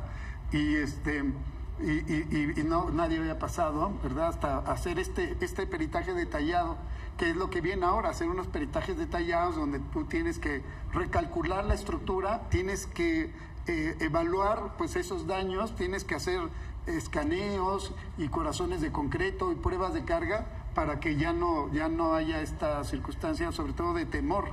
Claro, que haya certeza que pueden ser habitables, ¿no? Eso es lo que te dicen de Protección Civil. O sea, tú dices, ¿me salgo o no me salgo? ¿Tienes certeza que el edificio va a resistir? No te salgas. Pues como las grandes torres que se hicieron, ahí están, completitas, sin ningún vidrio roto. Pero si no tienes certeza, salte. Casi lo que vemos en los videos es que muchos se cayeron antes de que terminara hasta la alerta sísmica, ¿verdad? Entonces es una circunstancia fulminante, que sí vale la pena entonces ahora evaluarlos desde otra perspectiva a todos, porque en el 85 al 2017 se debió haber evaluado varios de los edificios y reestructurado, ¿verdad? Se puede decir que de estos 38 que se cayeron, 34 fueron de antes del 85, solo 4 fueron nuevos. Entonces, te está hablando pues de que funcionó la estrategia que se tomó después de los sismos de ampliar los niveles, digamos, de refuerzo. El tema de los DROs también se ve que funcionó, ¿verdad? Porque no es tan grave la circunstancia, pero pues ahora te obliga como a revisar todo el 100% de los edificios bajo las condiciones del reglamento actual. Claro, Cuauhtémoc, ¿cómo comparas tú los dos sismos y las dos experiencias de haber pues vivido estos dos terremotos, ¿no? Terribles? Bueno, yo creo que el 85 nos sorprendió sin experiencia previa de alguna tragedia como esta, y que sin embargo por la magnitud de los daños ocasionados, en donde prácticamente colonias enteras estuvieron afectadas, esto provocó que hubiera, por una parte, la gran solidaridad que se ha visto en los dos 19 de septiembre de parte del pueblo mexicano, y por la otra, una respuesta social de los propios damnificados, que en el caso del 85, pues empezamos a organizarnos desde el primer día para hacer nuestro propio inventario de daños y necesidades y nuestro pliego petitorio y buscar a las autoridades para negociar. Y bueno, fue un proceso largo y difícil que culminó en mayo de 86, cuando firmamos como Coordinadora Única de Damnificados 2 convenios con el gobierno federal: el convenio de concertación democrática para la reconstrucción de la Ciudad de México y el convenio para la reconstrucción democrática de Tlatelolco. Y gracias a esto pudimos atender las necesidades de vivienda de toda la población afectada, sin distingo de posibilidades económicas, de situación previa a los sismos, o sea, si era propietario, si era inquilino, todo se atendió así. Y en muchos casos sin moverlos de sus lugares, ¿no? Que eso es muy importante. De hecho, nosotros logramos darle un giro de 180 grados a la política del Estado, que se había planteado, en el caso de las colonias céntricas, expulsar a la población pobre a la periferia. Iban a ser enviados a Huehuetoca, Tulpetlán, Tecámac, y lugares hacia 40, 50 kilómetros de su sitio habitual de vida y trabajo. Y en el caso de Tlatelolco se planteó una demolición masiva de edificios, que nunca vimos el documento, pero bueno, el rumor que tenían los empleados de la CEDUE es de que en los sitios que está Tlatelolco, los edificios de Tlatelolco, se iba a construir algo que iban a ser llamados, los edificios que iban a sustituir a los que el gobierno federal perdió en el terremoto, y esa iba a ser la zona dorada, con grandes instalaciones pues muy céntricas, muy bien comunicadas, y lo único que les estorbábamos en los dos casos pues éramos los vecinos. Si no nos hubiéramos organizado, si no hubiéramos dado la lucha que dimos, probablemente la historia de esta ciudad sería similar a la de Managua con Somoza, que ahí sí lograron deshacer el centro y mandar a la gente a la periferia. Y ahora en el 2017 los medios de comunicación, el internet, las redes sociales, marcaron una diferencia muy importante que permitió lo que se ha estado viendo en el programa, que la ayuda se canalizara, que no se duplicara, que pudiera ser más eficiente el trabajo solidario de la sociedad. Y yo creo que el reto, cada tiempo tiene su reto. Nosotros en 85 logramos una reconstrucción democrática y logramos una serie de cambios fundamentales. El reglamento de construcciones se cambió, nació el CENAPRED, la Asamblea de Representantes, la Ley de Protección Civil, los cuerpos de rescate como los topos, bueno, ahí nacieron en 85, y pues se generó toda una serie de cambios en la vida social, cultural y política del país. Ahora estamos ante otra circunstancia que debería de permitir que el país cambie, que no regresemos a la vieja normalidad y construyamos juntos un nuevo país, aprovechando toda la riqueza de la participación social de la gente. Sí, porque la sociedad ya está involucrada, ¿no? En ese momento, en el 85 a 72 años, se tuvo que involucrar ante esta necesidad, ¿no? Ante esta imposición que se buscaba por parte del gobierno. En esta ocasión ya hay mucha sociedad organizada involucrada, ¿no? Pero yo creo que todo, mira, la verdad es que lo vi.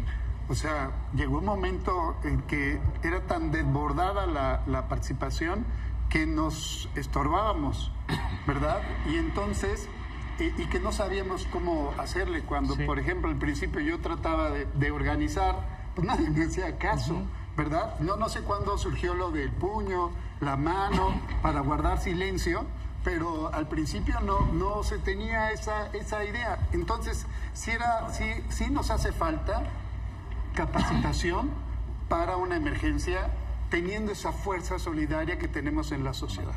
La verdad es que no solamente deben ser los simulacros de evacuación, tendríamos que tener con mucha claridad los diagnósticos estructurales, aprender a organizar los centros de acopio, aprender a entrar a cómo rescatar, ¿verdad? Porque todavía, a pesar de todo, estábamos improvisando. O sea, los que en este sismo del 2017 estábamos improvisando, ¿no? Y entonces, ¿cómo poder organizar temas como de primeros auxilios que no está socialmente y que deberíamos de aprovechar esta fuerza solidaria que tiene la Ciudad de México, que tiene el país, para poder encauzar esa energía, ¿verdad?, que sigue viva, en capacitarnos, pues previendo un desastre que puede ser un sismo, puede ser pues apenas lo del volcán, puede ser miles de circunstancias que la ciudad está sujeta a eso. Pero lo más valioso pues es esa gran fuerza que yo creo que como mexicanos sí es contrastada con otros lugares, por eso nos ven tan raros, ¿no? De que todos nos sumamos, todos nos juntamos, ahí vamos y cargamos y movemos con muchas ganas, ¿verdad? A diferencia de, por ejemplo, de Haití, donde veías a los haitianos desolados, devastados, pero sin moverse, ¿no? Déjenme hacer una pausa para presentar a nuestro director editorial aquí, Carlos Marín, a quien usted conoce y a quien nuestros invitados seguramente conocen más que bien. Carlos, gracias por sumarte a esta mesa de quienes han lo que pasa es vivido que ambos tú sabes que, perdón por irrumpir aquí, Alejandro, pero viendo a este hombre que tenía muchos años que no coincidíamos, ¿no? Así es, Carlos.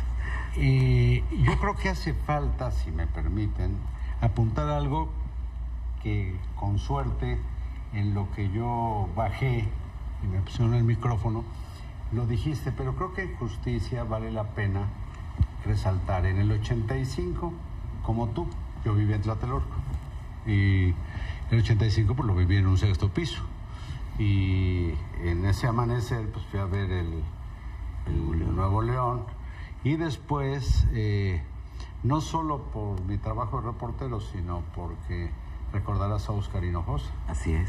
Falleció siendo subdirector del Universal. Nos vimos envueltos en una lucha, me refiero solo a Tlatelolco, por la, digamos, defensa de que se cumpliera con el seguro. El certificado de participación inmobiliaria no amortizable. El seguro. Que nos daba un seguro. Y que también te voy a decir, hacíamos como que pagábamos seguro y hacían como que estábamos asegurados. Pero en ese tiempo tú recordarás mejor el nombre del secretario de SEDUE, el arquitecto Guillermo Carrillo Arena. Guillermo Carrillo Arena, llegamos a tener discusiones severas en su oficina porque este cuate se propuso despoblar Tlatelolco. Tú hablaste del despoblamiento del centro. Tlatelolco originalmente tuvo 112 edificios habitacionales y lo quería dejar como a la mitad, Alejandro, sobre la idea de que pues era mejor y más seguro, y debemos reconocer, Cuauhtémoc, lo que hizo Oye, con Oscar Hinojosa hicimos un periódico que se llamaba El Tlatelolca. Así es. Pero me llama la atención tu desmemoria. No. Porque debiste recordar al querido Oscar. Suponte que a mí no. El asunto es que dimos una pelea porque se reconsolidaran los edificios. Con mucho gusto digo que en el edificio Jicotencal vivía el arquitecto Campos, un querido amigo, y su receta se aplicó en buena parte de Tlatelolco, que fue descapotar 3 pisos. Le ocurrió también al Chihuahua, por ejemplo. Le quitaron 3 pisos, aumentaron la cimentación, y gracias a eso es que Cuauhtémoc, mi querido Cuauhtémoc, hace notar, y tú también, que en Tlatelolco no pasó prácticamente nada. Y esa reestructuración se debe, y también debe reconocerse, no solamente a la intervención de Manuel Camacho Solís en aquellos años, y de, se me está olvidando, nombrado por él, ¿cómo se llama? Manuel Aguilera, en Renovación. Aguilera. Manuel Aguilera, que fue fundamental. Fueron determinantes, no solo en Tlatelolco, sino en toda la ciudad. La reconstrucción. Y de Tlatelolco se hizo cargo un ingeniero que nada más fue de los ingenieros principales, o el principal constructor de grandes proyectos del arquitecto Pedro Ramírez Vázquez. Entonces el ingeniero Sergio González Carf, que lamentablemente falleció hace como un mes. Él había tenido a su cargo, imagínense, la organización de la Olimpiada Acuática, o lo que tenga que ver con agua, en Acapulco en el 68. Y él fue quien encabezó las obras de reconstrucción de Tlatelolco. Gracias a ese hombre, gracias a Manuel Camacho, a Miguel Aguilera, gracias a la pelea que gente como Cuauhtémoc y otros dieron, alguna parte pequeña, yo creo que no me tocó nada, pero no, también tú recordarás, pero creo creo que vale la pena necesario señalarlo, porque también ahora la gran participación espontánea de tanta gente, y simplemente por estadísticas y promedios, por supuesto, mayoritariamente jóvenes, como corresponde a la población nacional. Con los que vamos a hablar en unos momentos. Sí. Están ahí justo. No es algo que haya ocurrido este 19 de septiembre. Se dio a tal grado en el 85 que llegando o queriendo yo llegar al cruce de Reforma y Bucareli en coche, desde la glorieta de Peralvillo en Tlatelolco, de pronto venía una cosa que parecía sonido, y era el silencio de gente que solo con hacerte así, querido Alejandro, y se apagaban los motores. No había redes sociales. No se necesitaron las redes sociales, dicho sea de paso. Ahora magnificaron la potencia de la solidaridad, la información inmediata. Como tampoco se necesitaron, por cierto, para los mensajes en los autobuses, en el movimiento estudiantil del 68. Todo el mundo estaba comunicado. Siempre hay maneras de estar comunicado. Ahora, exponencialmente, claro, gracias al Internet. Pero creo que vale la pena hacer notar, hubo entonces, como supongo que las hay ahora, sin duda, personas que trabajan en el servicio público en distintos niveles de gobierno, sí, por supuesto, que en algún momento tuvieron que encauzar esa espontaneidad de la solidaridad que estamos, celebrando, al mismo tiempo que creo que todos seguimos acogotados por la dimensión de la tragedia que ha vivido el país, porque además en otras regiones ha llovido sobre temblado y temblado sobre llovido. Y me da mucho gusto. Pero sí fue un parteaguas político del país el sismo de 85. Y esos jóvenes que salieron fueron los que mucho transformaron lo que siguió después para la ciudad y para el país. Sí, no lo dudo, también la del 68. Es decir, está difícil poner una línea precisa en que cambia algo que tiene que ver mucho con educación, con cultura, sobre todo de masas, y a veces estos cambios se llevan generaciones. Pero me da mucho gusto saludar a los que estén aquí en Milenio. Yo ya no estorbo porque tienen que seguir el programa. No se limiten a la hora que ya habíamos predeterminado. por mí, síganse. Nos seguimos aquí. Hasta que la audiencia quiera y la paciencia de sus invitados de... Gracias, Héctor. Gracias a ti, Alejandro. Carlos. Gracias a ustedes por venir. Gracias, Carlos. Querido Cuauhtémoc, Cuauhtémoc se volvió el símbolo de la resistencia de todo Tlatelolco. De todo Tlatelolco. Bueno. Déjanos hacer una pausa, Carlos, para continuar. Y muchísimas gracias por tu presencia. Y gracias también a nuestros invitados. Yo dije, no. Esto ya está apareciendo solamente de un lado, no, hombre. Finalmente, esa espontaneidad tumultuaria tiene algún cauce en un sargento Matute, en el bombero Benavides, oye, en el subsecretario tal o en el secretario tal. Claro. Y en la chota, o sea, la policía federal local, las instituciones finalmente aquí están funcionando sin duda. Dando tumbos, pues, ¿quién está preparado para algo como esto? ¿Con qué? Debieron, claro. ¿Con qué concluyes, Javier? Sí, con eso como que deberíamos de ambicionar cero derrumbes, cero problemas, y con esta sociedad que tenemos, pues tenemos con qué construirla. Bien, Cuauhtémoc. Sí, creo que el país ha avanzado, pero todavía falta mucho en los programas de protección civil, incorporar la participación de la sociedad como una parte, no como algo que tienen que soportar, que sea la autoridad civil y no la autoridad militar la que en las ciudades dirija las cosas, que el Fonden tenga una transparencia en su aplicación, que los recursos que vienen de la solidaridad internacional sean transparentes en su uso y se canalicen a quienes realmente lo necesitan, y que el gobierno no se autorice en el gran damnificado y se quede con ese dinero de la solidaridad internacional. Hay una serie de cosas que... Eso no ha ocurrido, no vuelen. Tenemos que... Y dice de paso del Fonden, te paso al costo. Me parece, ustedes me lo confirmarán, que Ciudad de México, que ya se llama así, ya no es la ciudad, ya no puedes decir la Puebla o la Guadalajara, es Ciudad de México, no tendrá recursos del Fonden, porque el Fonden está para los más jodidos entre los jodidos, y eso está en otras regiones. Más allá de que en la Ciudad de México tengamos gente muy emolada, el Fonden, hasta donde entiendo, se va a ir para lugares desdichadamente devastados, de Chiapas, de Oaxaca, de Morelos sobre todo. Gracias por estar acá. Perdón, yo gracias a ti, Carlos. Te desquites otro día. Y gracias a nuestros invitados. Vamos a hacer una pausa y regresamos. Espero que no te enojes.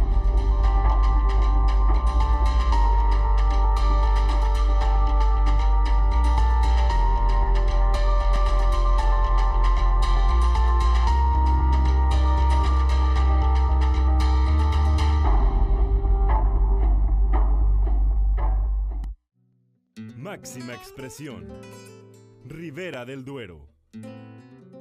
Tinto Lleiroso.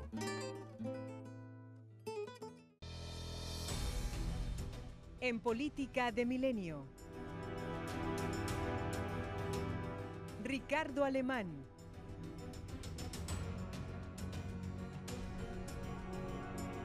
Gilgamesh.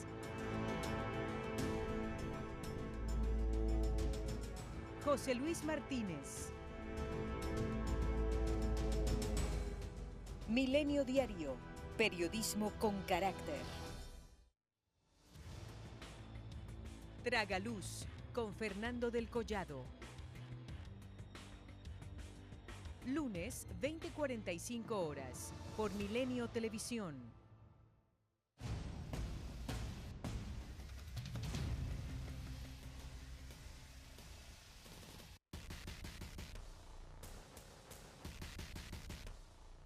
Milenio Noticias con Josué Becerra. Lunes a viernes, 17 horas, por Milenio Televisión.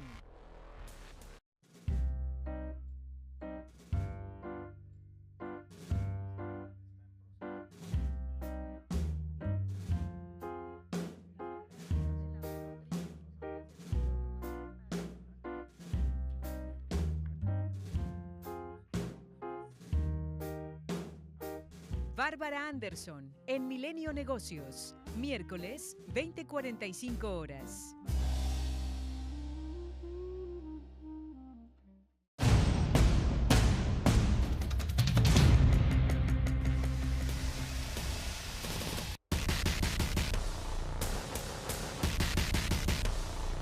Milenio Noticias, fin de semana, en punto de la hora, por Milenio Televisión.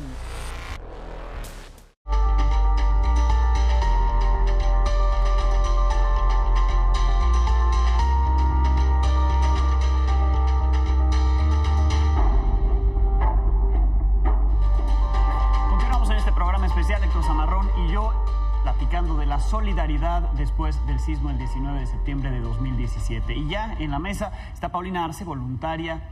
También está Federico Zavala, director de Rescate Urbano México, y José Antonio Venta, paramédico rescatista. Los tres estuvieron involucrados en lo que vivimos el 19 y los días posteriores, ¿no?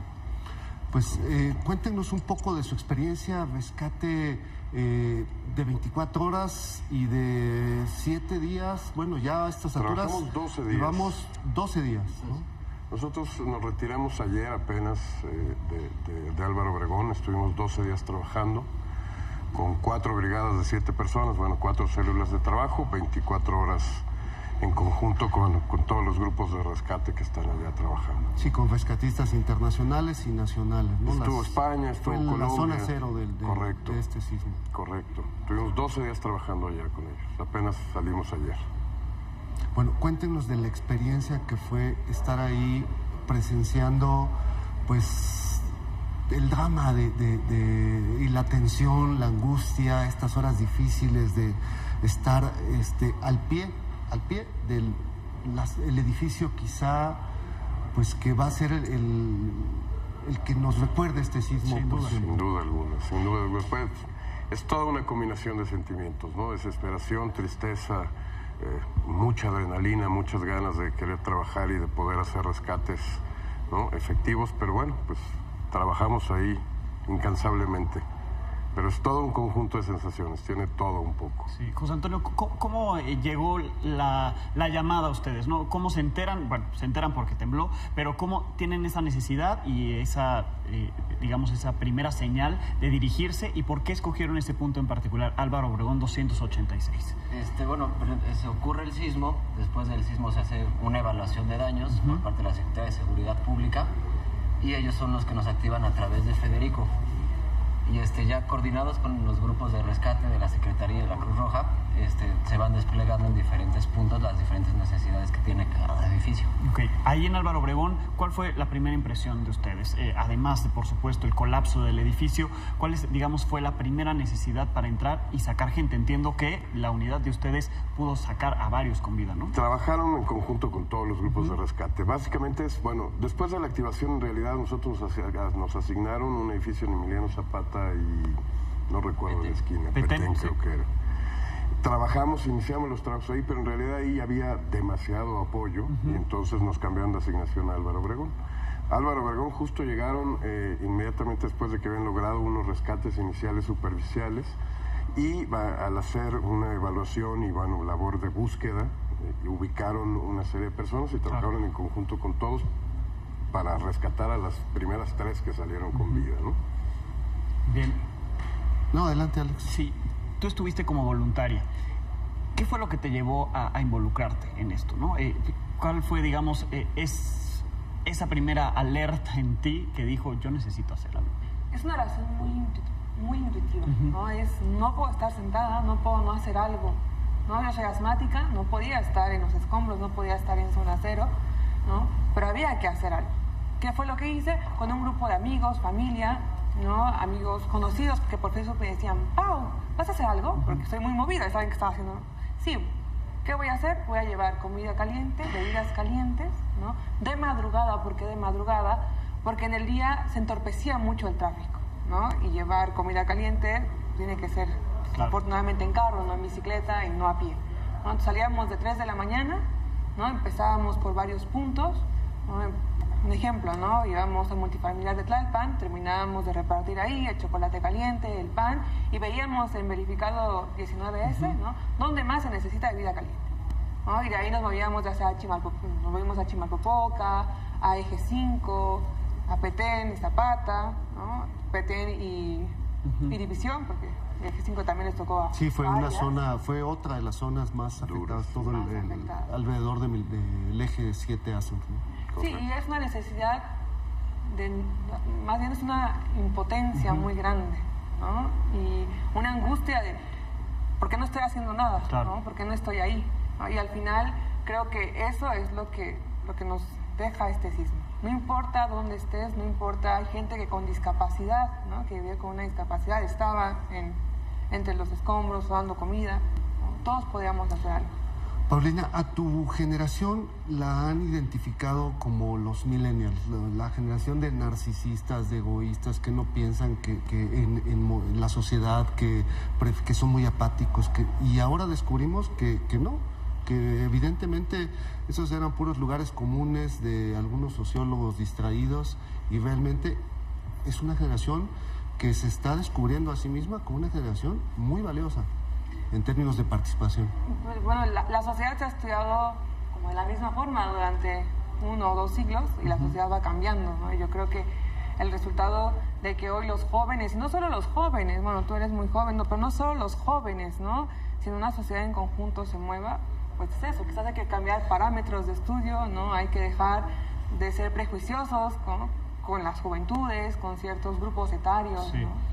Ahora, ¿qué falta en esta organización de la solidaridad? Digamos, ustedes se preparan y llevaban mucho tiempo haciendo rescates y trabajando en esto, ¿no? No llegaron porque se les ocurrió llegar al lugar nada más a ayudar, ¿no? Sin embargo, hubo mucha gente que sí lo hizo. Entonces, ¿qué hace falta para organizarnos y decir, a ver, si ocurre otra tragedia de este tipo, tú vas a hacer, ¿no? Comidas calientes porque es lo que sabes hacer bien, ¿no? Pero para meterte a estas zonas y ponerte en riesgo, ¿no? Que mucha gente lo intentó hacer, a muchos no se les permitió, a otros sí. ¿Qué hacer, no? Para no caer tampoco en este tipo de cosas. ¿Qué pasa? Creo que en la mesa anterior lo planteaban. Efectivamente, creo que el grave problema hasta ahora es que no se ha permitido ni se ha capacitado a la población civil para hacer rescates. El caso de los rescates en estructuras colapsadas son rescates muy técnicos, muy peligrosos, y que al final es un rescatista voluntario sin experiencia, sin capacitación, se pone en riesgo y puede incluso morir, ¿no? o lesionarse gravemente. Creo que el siguiente paso es justo eso, preparar a la población civil. Digo, no van a ser rescatistas especializados, pero al final que tengan cuando menos el principio básico y el orden básico de un sistema de comando de incidentes, que es básicamente poner el orden en el área o en la escena, y saber cómo transmitir ese mando en el momento en que lleguen los equipos de rescate especializados, sí. ¿No? Al final, algo que nos enfrentamos en este evento es la población civil se volcó en ayuda, una solidaridad impresionante.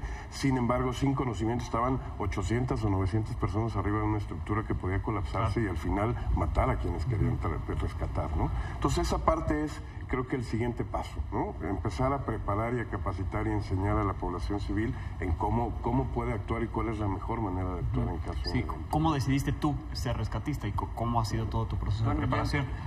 Yo entré hace 12 años al medio hospitalario y te vas especializando en ciertas cosas. Por ejemplo, en rescate urbano somos extracción vehicular, búsqueda y rescate en estructuras colapsadas, y pues vas desarrollando esas habilidades que te da para poder actuar en ese tipo de siniestros.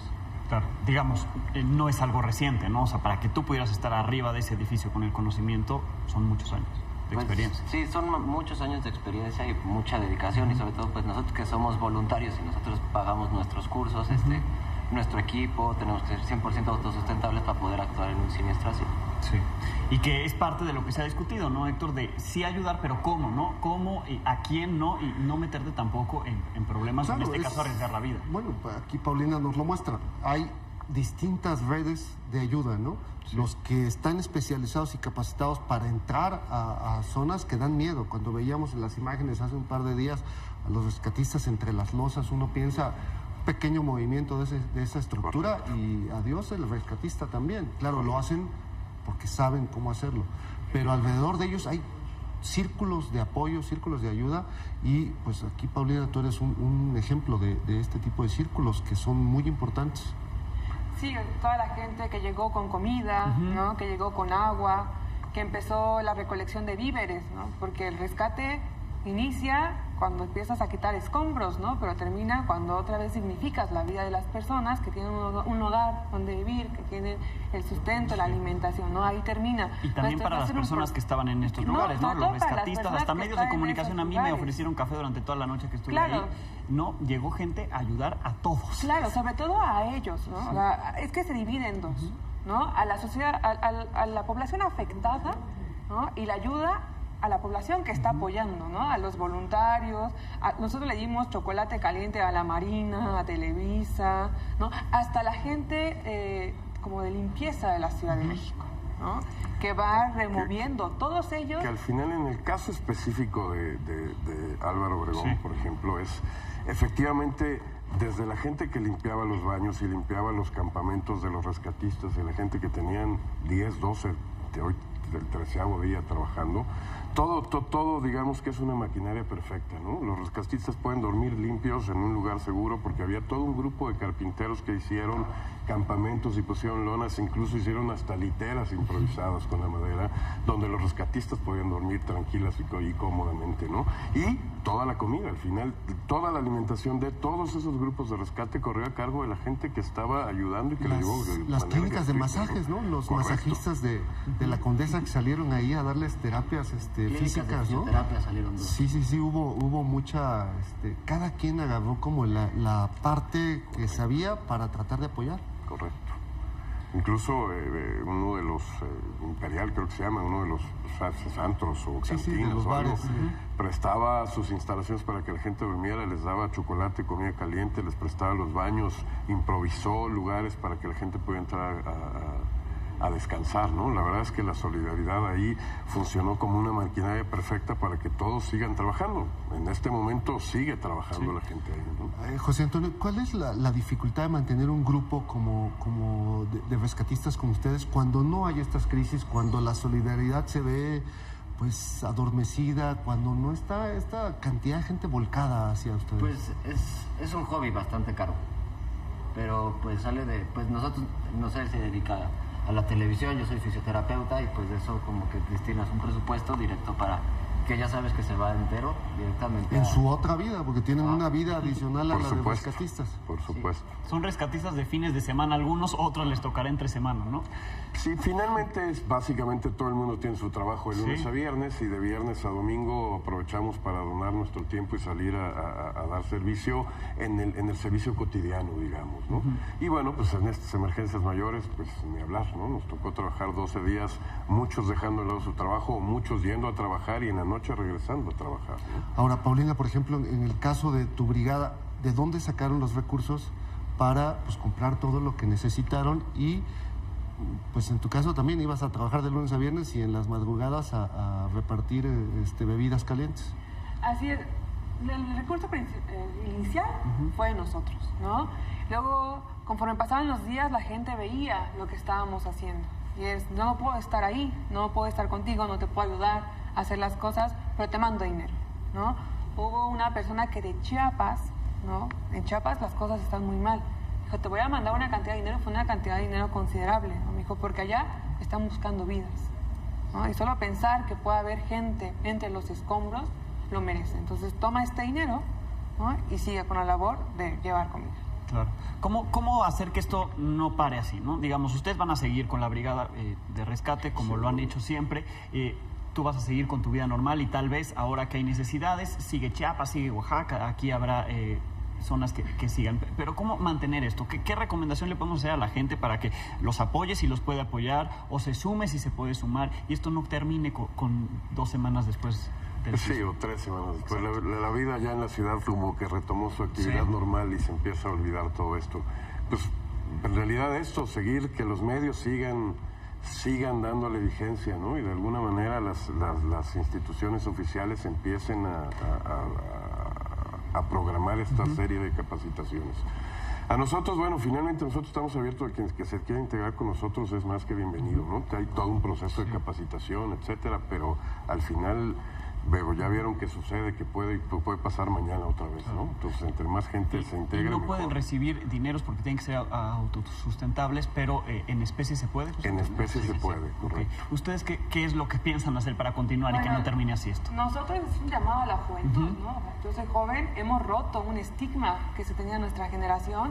Es momento de seguir analizando, ¿no? De seguir dialogando sobre este despertar, ¿no? Que tuvo gran parte de la sociedad y seguir construyendo. O sea, repito, la crisis no termina hasta que aquellos que se quedaron sin casa, que se quedaron sin parientes, vuelven a dignificar su vida.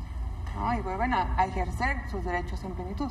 Entonces, seguir estudiando la sociedad, seguir analizando, seguir construyendo y pues creando, ¿no? Proyectos diferentes.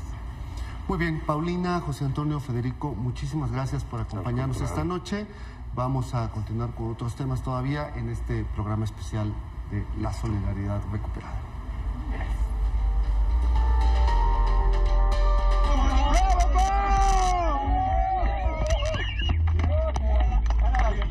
Llévala hacia ti, Memo, al espaldas para la camilla, güey, para que estén...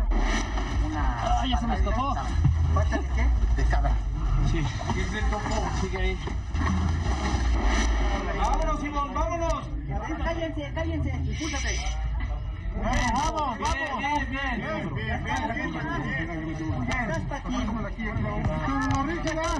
Ahí está, va para arriba. Baja, tranquilo. Los hombros, bájala. Vamos.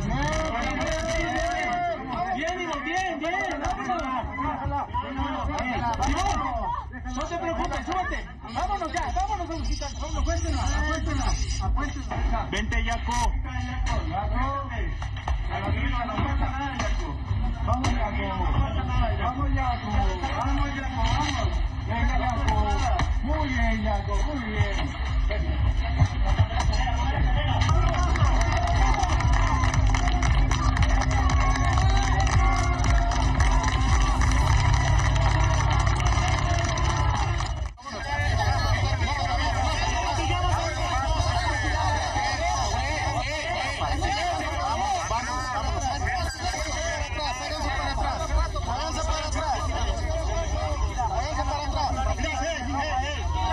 ¿Cómo es el nombre de la señorita? Ahorita pedimos Patricia Medina.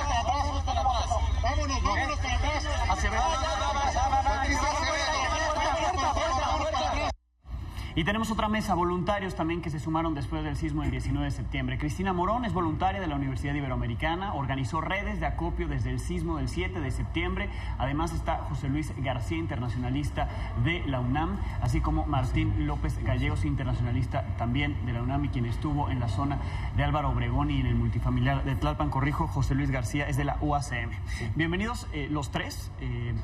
Cuéntanos un poco cómo decidieron entrarle a esto ante la magnitud de la tragedia que vivimos en el 7, me dicen algunos, y también el 19, ¿no? Si quieres empezamos contigo, Cristina. Bueno, nosotros en la Universidad Iberoamericana empezamos con un centro de acopio el 7 de septiembre, después del sismo que hubo en Oaxaca y en Chiapas.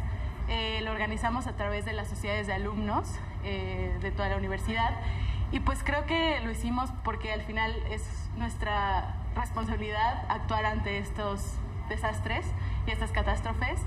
Y digo, al final, después del sismo del 19 de septiembre que nos pegó aquí a todos a la Ciudad de México, pues tampoco podíamos quedarnos con las manos y los brazos cruzados. Entonces decidimos seguir con el centro de acopio, pero pues también se tomaron otras acciones, ¿no? O sea, fueron gente de arquitectura e ingeniería civil a brigadas, brigadas psicológicas de los alumnos de psicología, nosotros en el centro de acopio de la universidad, o sea, también mandamos víveres tanto a la ciudad como a Morelos, Puebla y Oaxaca. Entonces creo que pues, tomar estas acciones como responsabilidad ante estos desastres. Sí. Martín. Antes que nada, gracias por la invitación, y también quisiera afirmar que después del sismo que se presentó el día 7 de septiembre en la Facultad de Ciencias Políticas y Sociales, un colectivo de nombre Conciencia y Libertad comenzó a hacer esta red de acopios que, como lo manifestaba la compañera, fue numeroso en un principio, ¿no? Sin saber que, digamos, nos esperaría otra eventualidad de esta magnitud, que es el caso del sismo del 19 de septiembre. En mi caso, en cuanto pasa el sismo, voy rápido a recoger a mi sobrino a las instalaciones de su escuela, que se encuentra muy cerca de la mía, y de pronto pues no había energía eléctrica, no había ninguna forma de comunicarse que no fuera a través del radio, que algunos autos de algunos papás empezaron a encender para que los escucháramos, ¿no? Y es cuando yo me entero que diversos edificios de la Ciudad de México habían colapsado, y que entre ellos se encontraba la maquiladora, ubicada en Chimalpopoca y Bolívar, una escuela, el colegio Repsamen, entre otros. Y de inmediato lo que yo pienso es, bueno, se necesita ayuda seguramente, ¿no? Tomó unas cubetas y unas palas y picos de mi casa, ¿no? Que ahí tenía y dije, vámonos corriendo. Y llego poco después de 1 hora a las instalaciones de Chimalpopoca y Bolívar. Y ahí es cuando, digo,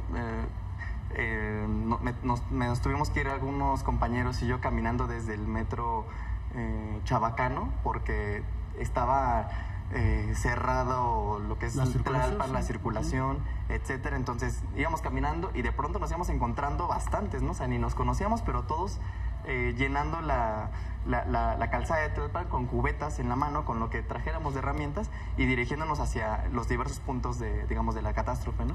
Fue cuando llegamos ahí que nos dimos cuenta que algunos policías o granaderos habían empezado como a cercar la zona de acceso a la altura de la Aurrera, en el caso de donde nosotros llegamos, y lo que hicimos fue tratar de ingresar después de un proceso largo de discusión con ellos, y pasamos un grupo alrededor de 50 voluntarios de diversas partes y nos metimos, ¿no? Nos metimos a colaborar en las labores de rescate y pues en principio eso fue lo que me impresionó, que incluso cuando nosotros llegamos ya estaba lleno de más gente voluntaria que digamos era las de las zonas de alrededor, que de inmediato, en cuanto ocurrieron los derrumbes, se descolgaron, ¿no? Se descolgaron a la zona de desastre y comenzaron mucho antes que, digamos, incluso el ejército o que algunas otras autoridades, estaban las labores de rescate muy parecidas a lo que yo en documentales había visto, lo que fue el terremoto del 85 o lo que mis papás me llegaban a contar de cómo fueron esos procesos espontáneos de organización. Y en ese momento yo decía, bueno, es que esto creo que solo lo había visto en un documental, ¿no? En ese momento pues parecía un poco también irreal o surreal que estuviéramos en una situación así, pero desde ese momento es que me incorporo yo a colaborar junto con más compañeras y compañeros en las brigadas de apoyo y de rescate, de remoción de escombros, para poder encontrar cuerpos, ¿no? Claro. En esa zona y después, bueno, me fui trasladando a otras, pero todo ese día, la noche de ese día, la madrugada de ese día, prácticamente los minutos y las horas para nosotros contaban mucho, sobre todo porque sabemos que son las primeras horas en las que mayor posibilidad existe de encontrar alguna persona con vida. José Luis. Bueno, yo estaba en la UACM, en el plantel del Valle, cuando surge el sismo, y bueno, inmediatamente fue tratar de llegar a casa, ¿no? Vivo por el aeropuerto de la Ciudad de México y era imposible comunicarme, ¿no? Pero al empezar a avanzar me doy cuenta que hay unos edificios caídos, que veo la gente, veo un poco de pánico e histeria en las calles de la Ciudad de México. Bueno, yo sí tuve que llegar a casa directamente para saber que todas y todos ahí en mi casa estuvieran bien, mi madre, mi hermana. Y bueno, yo es cuando me sumo en ese momento hasta el día del sismo, hasta el día 19 después del sismo, porque, bueno, si bien el 7 fue también un terremoto que lo sintió la ciudadanía, no me había sumado tal cual como a una brigada, había llevado cosas alimentos para donar en algunos centros de acopio, pero hasta ahí, ¿no? Es hasta ese momento que llego a casa, no había luz, no había nada, me entero por el radio también que había caído una fábrica en Chimalpopoca y Bolívar, y bueno, o sea, mi madre es costurera, entonces sin pensarlo tengo que ir a Chimalpopoca y Bolívar. ¿Era una fábrica de textil? Sí, una maquiladora. Entonces yo llego directamente ahí y a partir de ahí es que me incorporo y bueno, desde ese día no hemos parado. Ahorita venimos regresando de Morelos y de Puebla, ¿no? Entonces no hemos parado las labores. Si ustedes son una clara muestra, digo, son por azares del destino integrantes de distintas universidades, la UACM, la UNAM, la Ibero, pero vemos la misma disposición de ayuda, la misma voluntad de no quedarse cruzados de manos ante el tamaño de la tragedia, y los tres estuvieron a su modo trabajando, lo siguen haciendo y lo van a seguir haciendo. ¿Qué opinan de ustedes como generación? ¿Se ven como una generación? ¿Creen que esto va a cambiar, va a impactar en el curso de su generación, de sus formas de organización, de sus formas de participación ciudadanas, cívicas, políticas, etcétera? Pues a mí me gustaría pensar que sí, ¿no? Creo que al final Incluso antes del sismo, se ve que la generación tiene intenciones de hacer un cambio, ¿no? Y se involucra y trata de hacer cosas por los demás. O sea, creo que hemos sido muy juzgados como una generación apática, indiferente a los problemas que suceden a su alrededor. Pero creo que justamente ahora quedó demostrado que no es así, ¿no? Creo que, yo sé que ayudaron gente de todos lados, de todas edades, pero creo que nosotros, pues sí, o sea, tomamos la batuta y estamos tratando de hacer un cambio y al final, pues también, o sea, como dije antes, es una responsabilidad, ¿no? Creo que el ser estudiante en México es, pues hasta cierto punto afortunado y pues tenemos esa responsabilidad de tratar de cambiar las cosas, ¿no? O sea, si nos quejamos todo el tiempo en redes sociales, pues lo mínimo que podemos hacer es tratar de hacer un cambio. María Martín. Me parece, comparto la idea de la compañera, ¿no?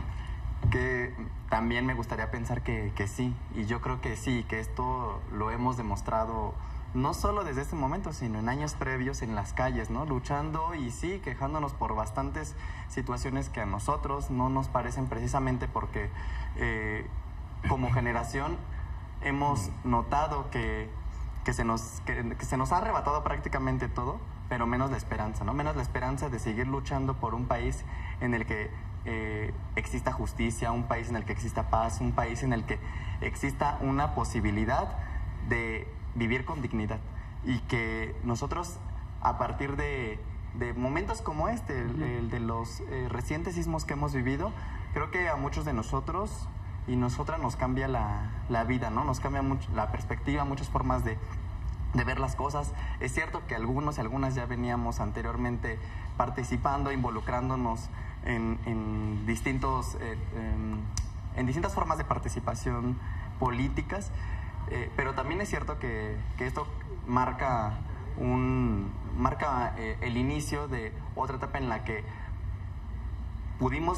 se pudo visibilizar que nuevamente la organización de los jóvenes, la organización de todos aquellos estudiantes, ¿no? Porque hay que decirlo también claramente, no solo éramos estudiantes los que estábamos participando en los anteriores días después del sismo, sino eran muchos jóvenes que sin escuelas, sin acceso a universidades, que se sumaron de forma indistinta. Hay una imagen, Alex, que va a quedar también para la historia, que es la del soldado que llora cuando se ve impedido 21 de rescatar, años tiene ¿no? el soldado. Es parte de esta generación de jóvenes también. Y que en ese momento fue cuando nosotros sentimos un proceso también de identificación, ¿no? Nos volteábamos, nos mirábamos y decíamos, bueno, nosotros estamos aquí demostrando que se pueden hacer las cosas de diferente forma y que nosotros estuviéramos presentes tratando de rescatar pues toda esta posibilidad de generar solidaridad que en pocos momentos, digamos, como en caso de sismos lo habíamos visto, pues creo que marca el inicio de otra etapa que es demasiado relevante por muchos sentidos. José Luis, ¿tú crees que haya posibilidad de organizarse, no? Porque veo, la Ibero lo están haciendo, en la UNAM lo están haciendo, en la Universidad de la Ciudad de México también lo están haciendo, muchas instituciones y jóvenes que no tienen, como dicen, escuela, también los jóvenes dentro de las fuerzas de seguridad, de las Fuerzas Armadas, como el soldado que comentábamos. ¿Hay manera de organizar, de conjuntar todo el esfuerzo de los jóvenes en una misma causa? ¿Existe esa posibilidad tan diversa que es el pensamiento joven, ¿no? Pues yo considero que sí. Hay que tener en cuenta que somos una generación que ha sido muy criticada porque no hemos hecho absolutamente nada, ¿no? Pero somos parte de esta generación que viene del Yo Soy 132, ¿no? Que exigió un cambio radical. Somos parte de esta generación y de este movimiento de Ayotzinapa que busca a 43 normalistas desaparecidos, ¿no? Y ahora somos parte de esta generación que se volcó a las calles a ayudar a la sociedad de forma desinteresada, sin ningún reconocimiento, sin ningún o sea, que nos reconociera la autoridad o la propia sociedad. Nosotros salimos a ayudar. Hay que tomar como experiencias algunos otros sucesos que han pasado, no solamente en México, sino, por ejemplo, en América Latina. En 1976, por ejemplo, en Guatemala, hay un sismo. Un sismo que devasta Guatemala. ¿Qué ocurre ahí? Los jóvenes salen a ayudar, pero también salen a reconstruir el país.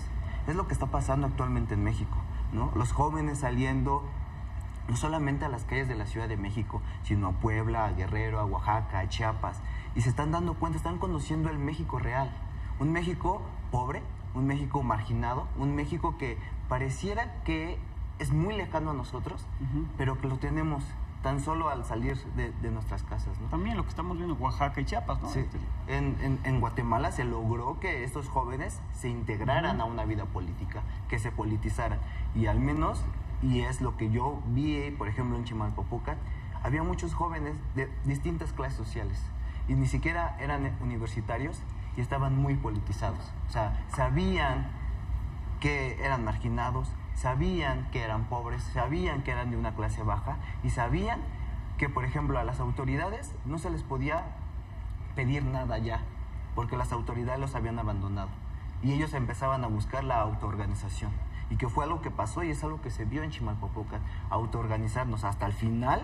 Cuando el ejército dice hasta aquí terminan las labores de rescate, los jóvenes, hombres y mujeres que estábamos ahí, decidimos, nosotros seguimos. Cuando querían buscar el sótano. Cuando ¿no? que se quería buscar el sótano, ¿no?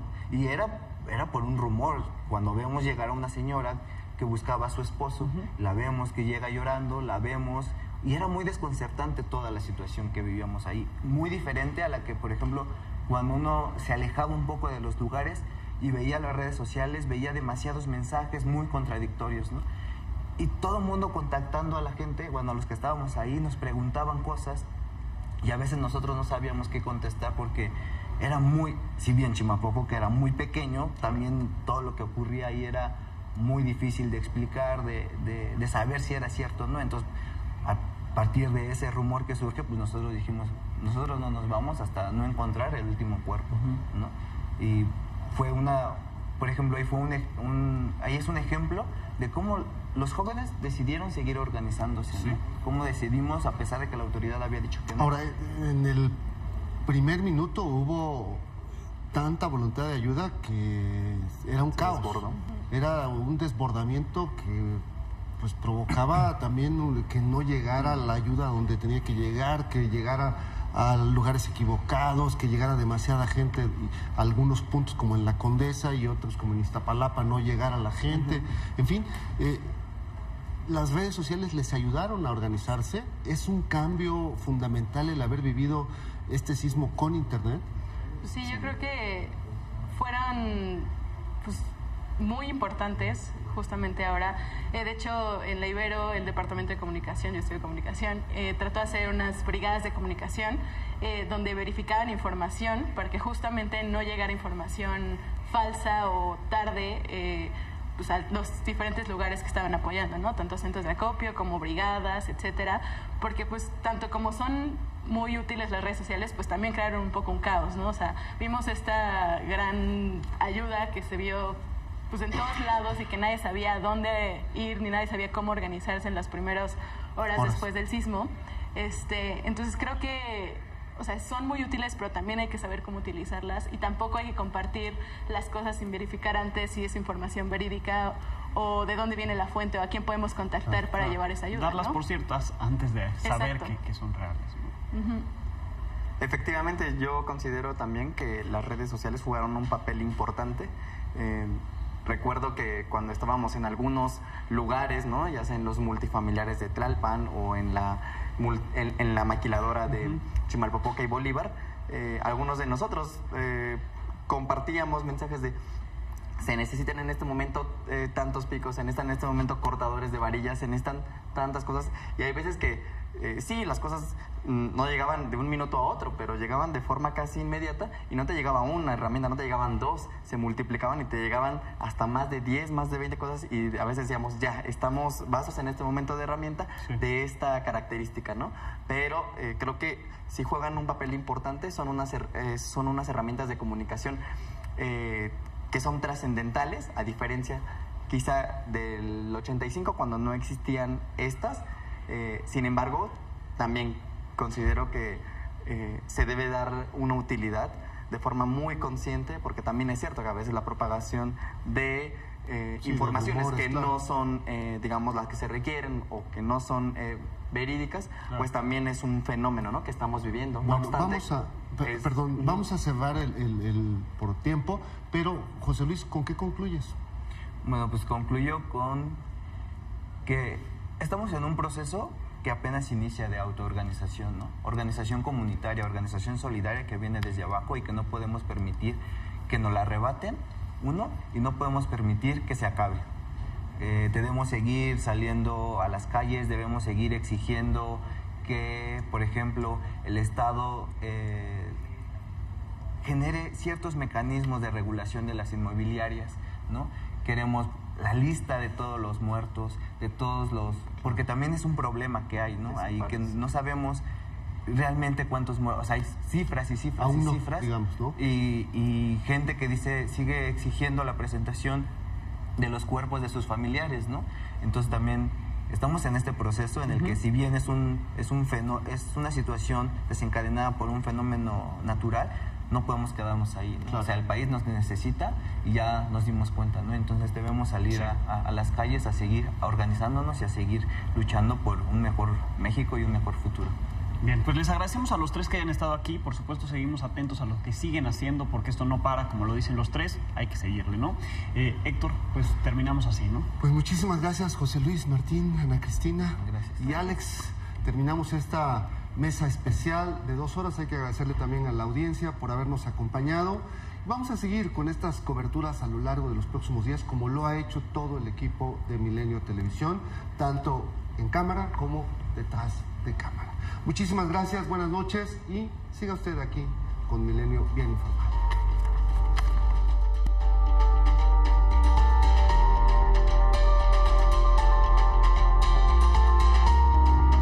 Sacaron escombro, movieron cubetas, me cargaron a la ambulancia, gritaron y aplaudieron. Ustedes forman parte de mi línea de vida. Les agradezco. Te agradezco muchísimo. Me jalaron por un par de boquetes que habían cavado. Me decían, estás afuera, voltea. Y fue la primera vez que vi pues la luz natural y pues yo creo que esa es la razón de mi sonrisa. Ni cualquier ruido era una esperanza de que estaban cerca. Pero ya escuchar una voz que nos ubicara y nos preguntara nuestros nombres, pues era como, ya estoy cerca. Yo cuando empecé a salir también estaba impresionada de qué es esto, cuánto tuvieron que cavar para llegar a mí. Una persona le dijo que ya no se arriesgara con nosotros como a las 5 de la mañana. Le dije, es una orden porque puede colapsar ya y mejor, vámonos. Él dijo que no nos iba a dejar. No los voy a dejar.